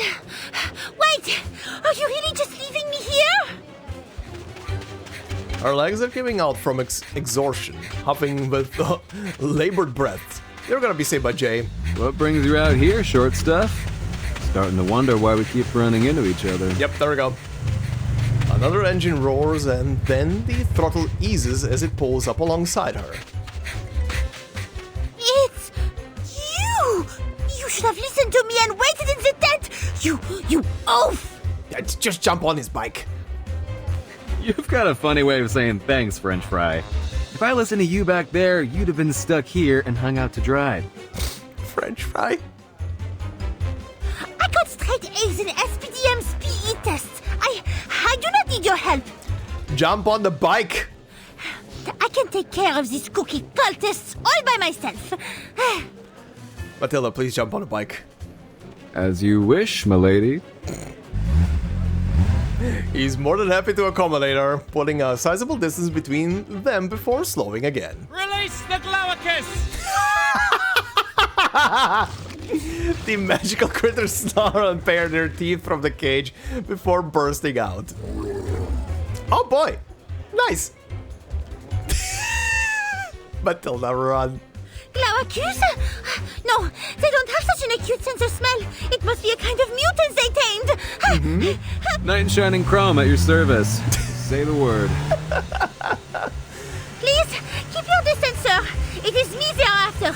You must keep yourself safe. Oh, jump on his bike! I am an investigator of the St. Pablo Foundation, and it is my duty to protect civilians. Now jump on the civilian's bike. She has something to say to this. Her words feel strikingly familiar. And also familiar hurried steps.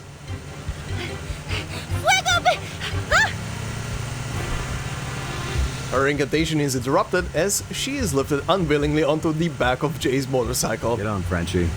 Really didn't want to get involved, but you were starting to look like a lost puppy, so I'll forgive you. You know, Short Fry, if you're trying to protect someone, you should learn when to accept their help. No one gets anywhere in this world alone, not even at your big shot foundation.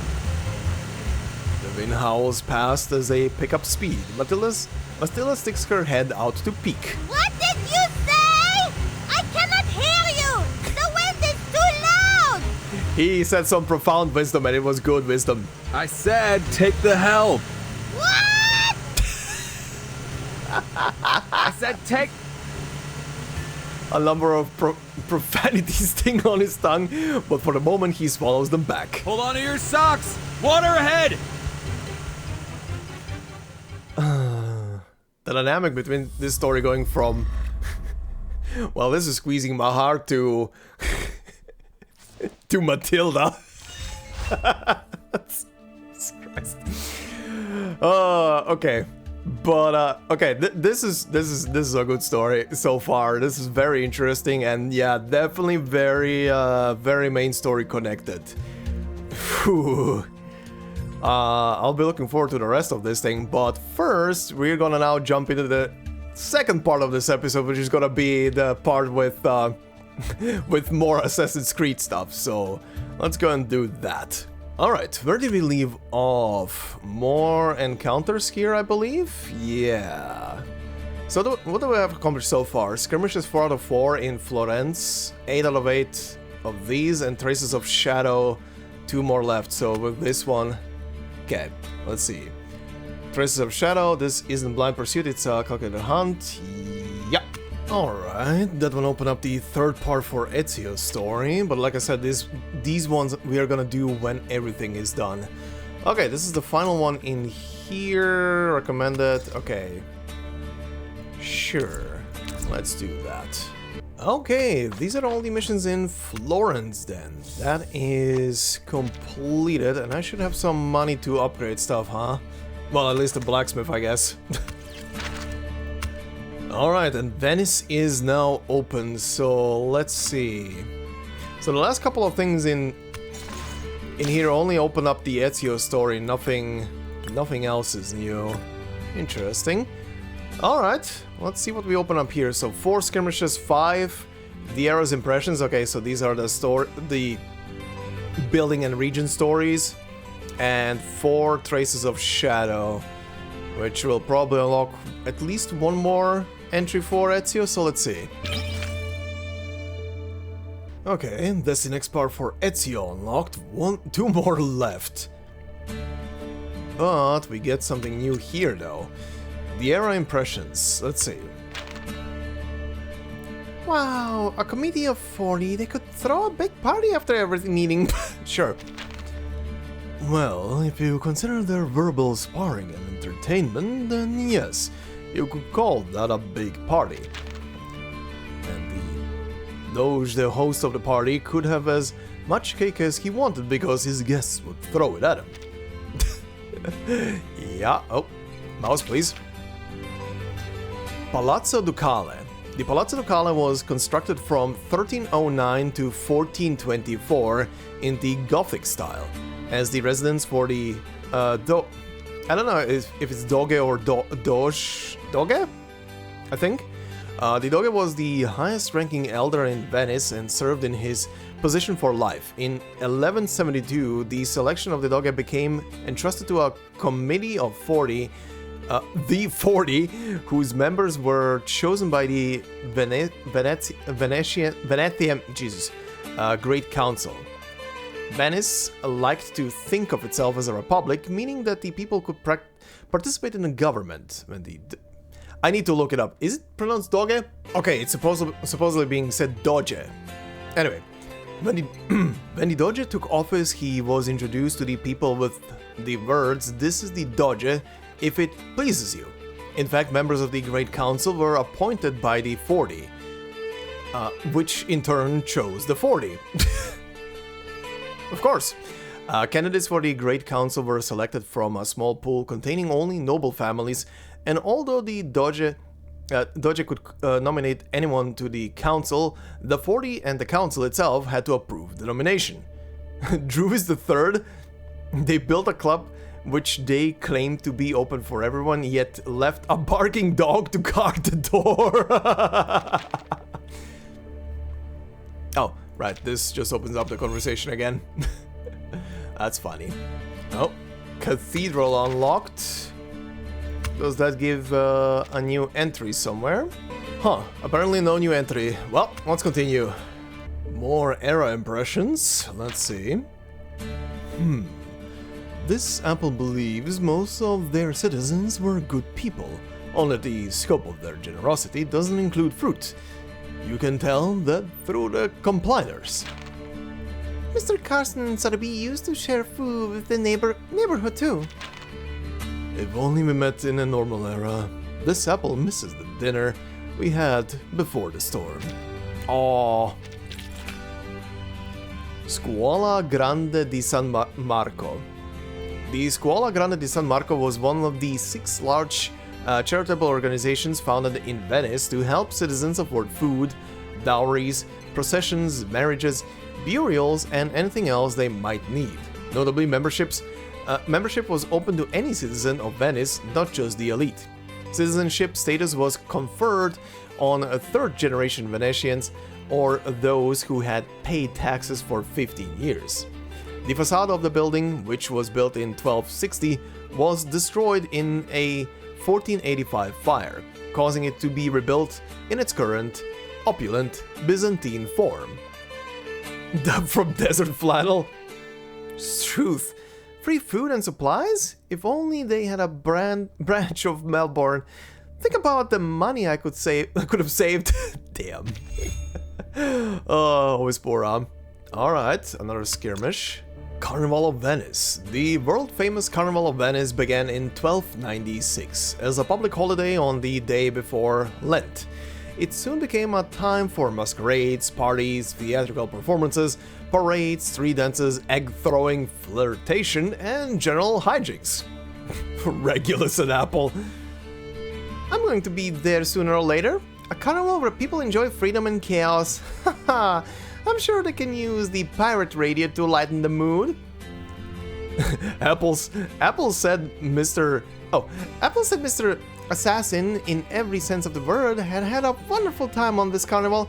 I guess he wouldn't mind taking me there. Sure. When we get you out of Odyssey. Okay. Alright.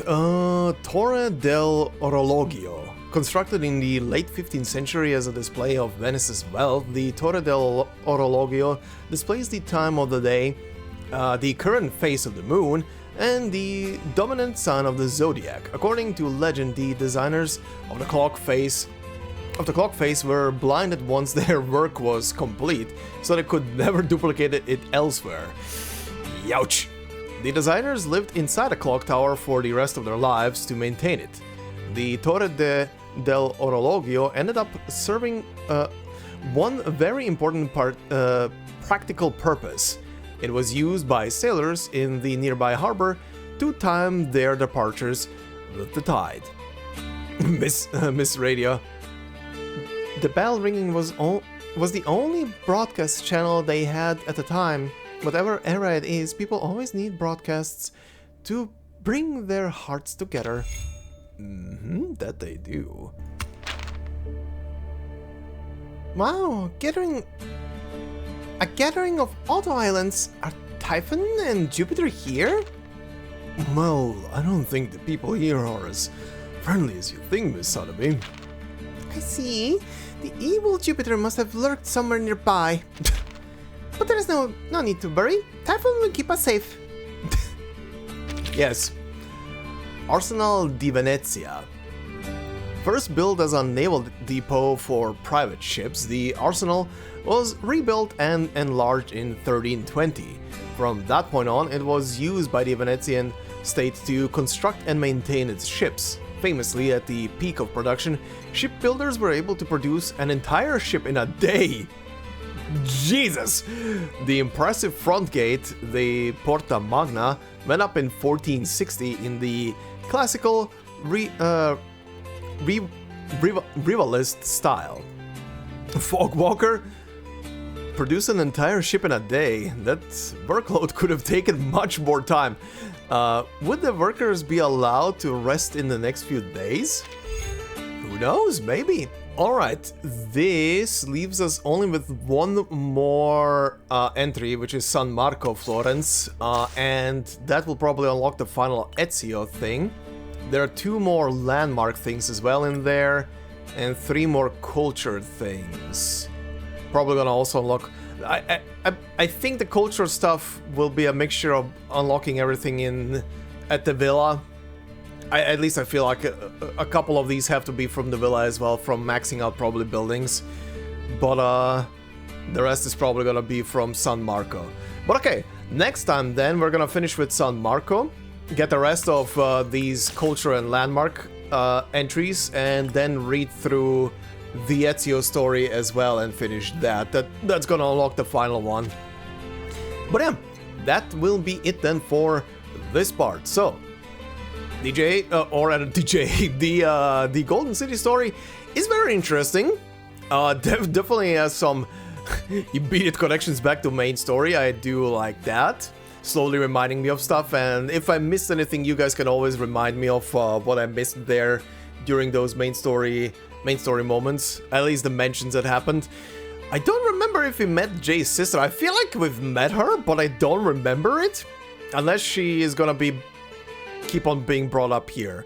But yeah, the whole Jay's sister thing is very interesting. Coming back from what I just went through in Cosmic Overture and how it feels like something happens from the storm. Obviously, I don't have yet the full details of that. They're probably gonna be talking about that at some point somewhere. I don't know if it's gonna be in this story. Probably not. Probably gonna be in something later down the line. Yeah, very interesting. So when everything gets pushed back in time, some stuff seems to change. Intriguing. Very intriguing. I do wonder then if the train of thought that I had that when the time is being pushed back because of the storm, essentially, and stuff is being deleted as well, essentially, if it's not just a deletion, but actually the entire timeline kind of rearranging itself, so some stuff will be kind of different than from what it should be, but again, we'll see. I am definitely intrigued. This is definitely... The whole storm thing is becoming more and more intriguing the more they keep delving into it.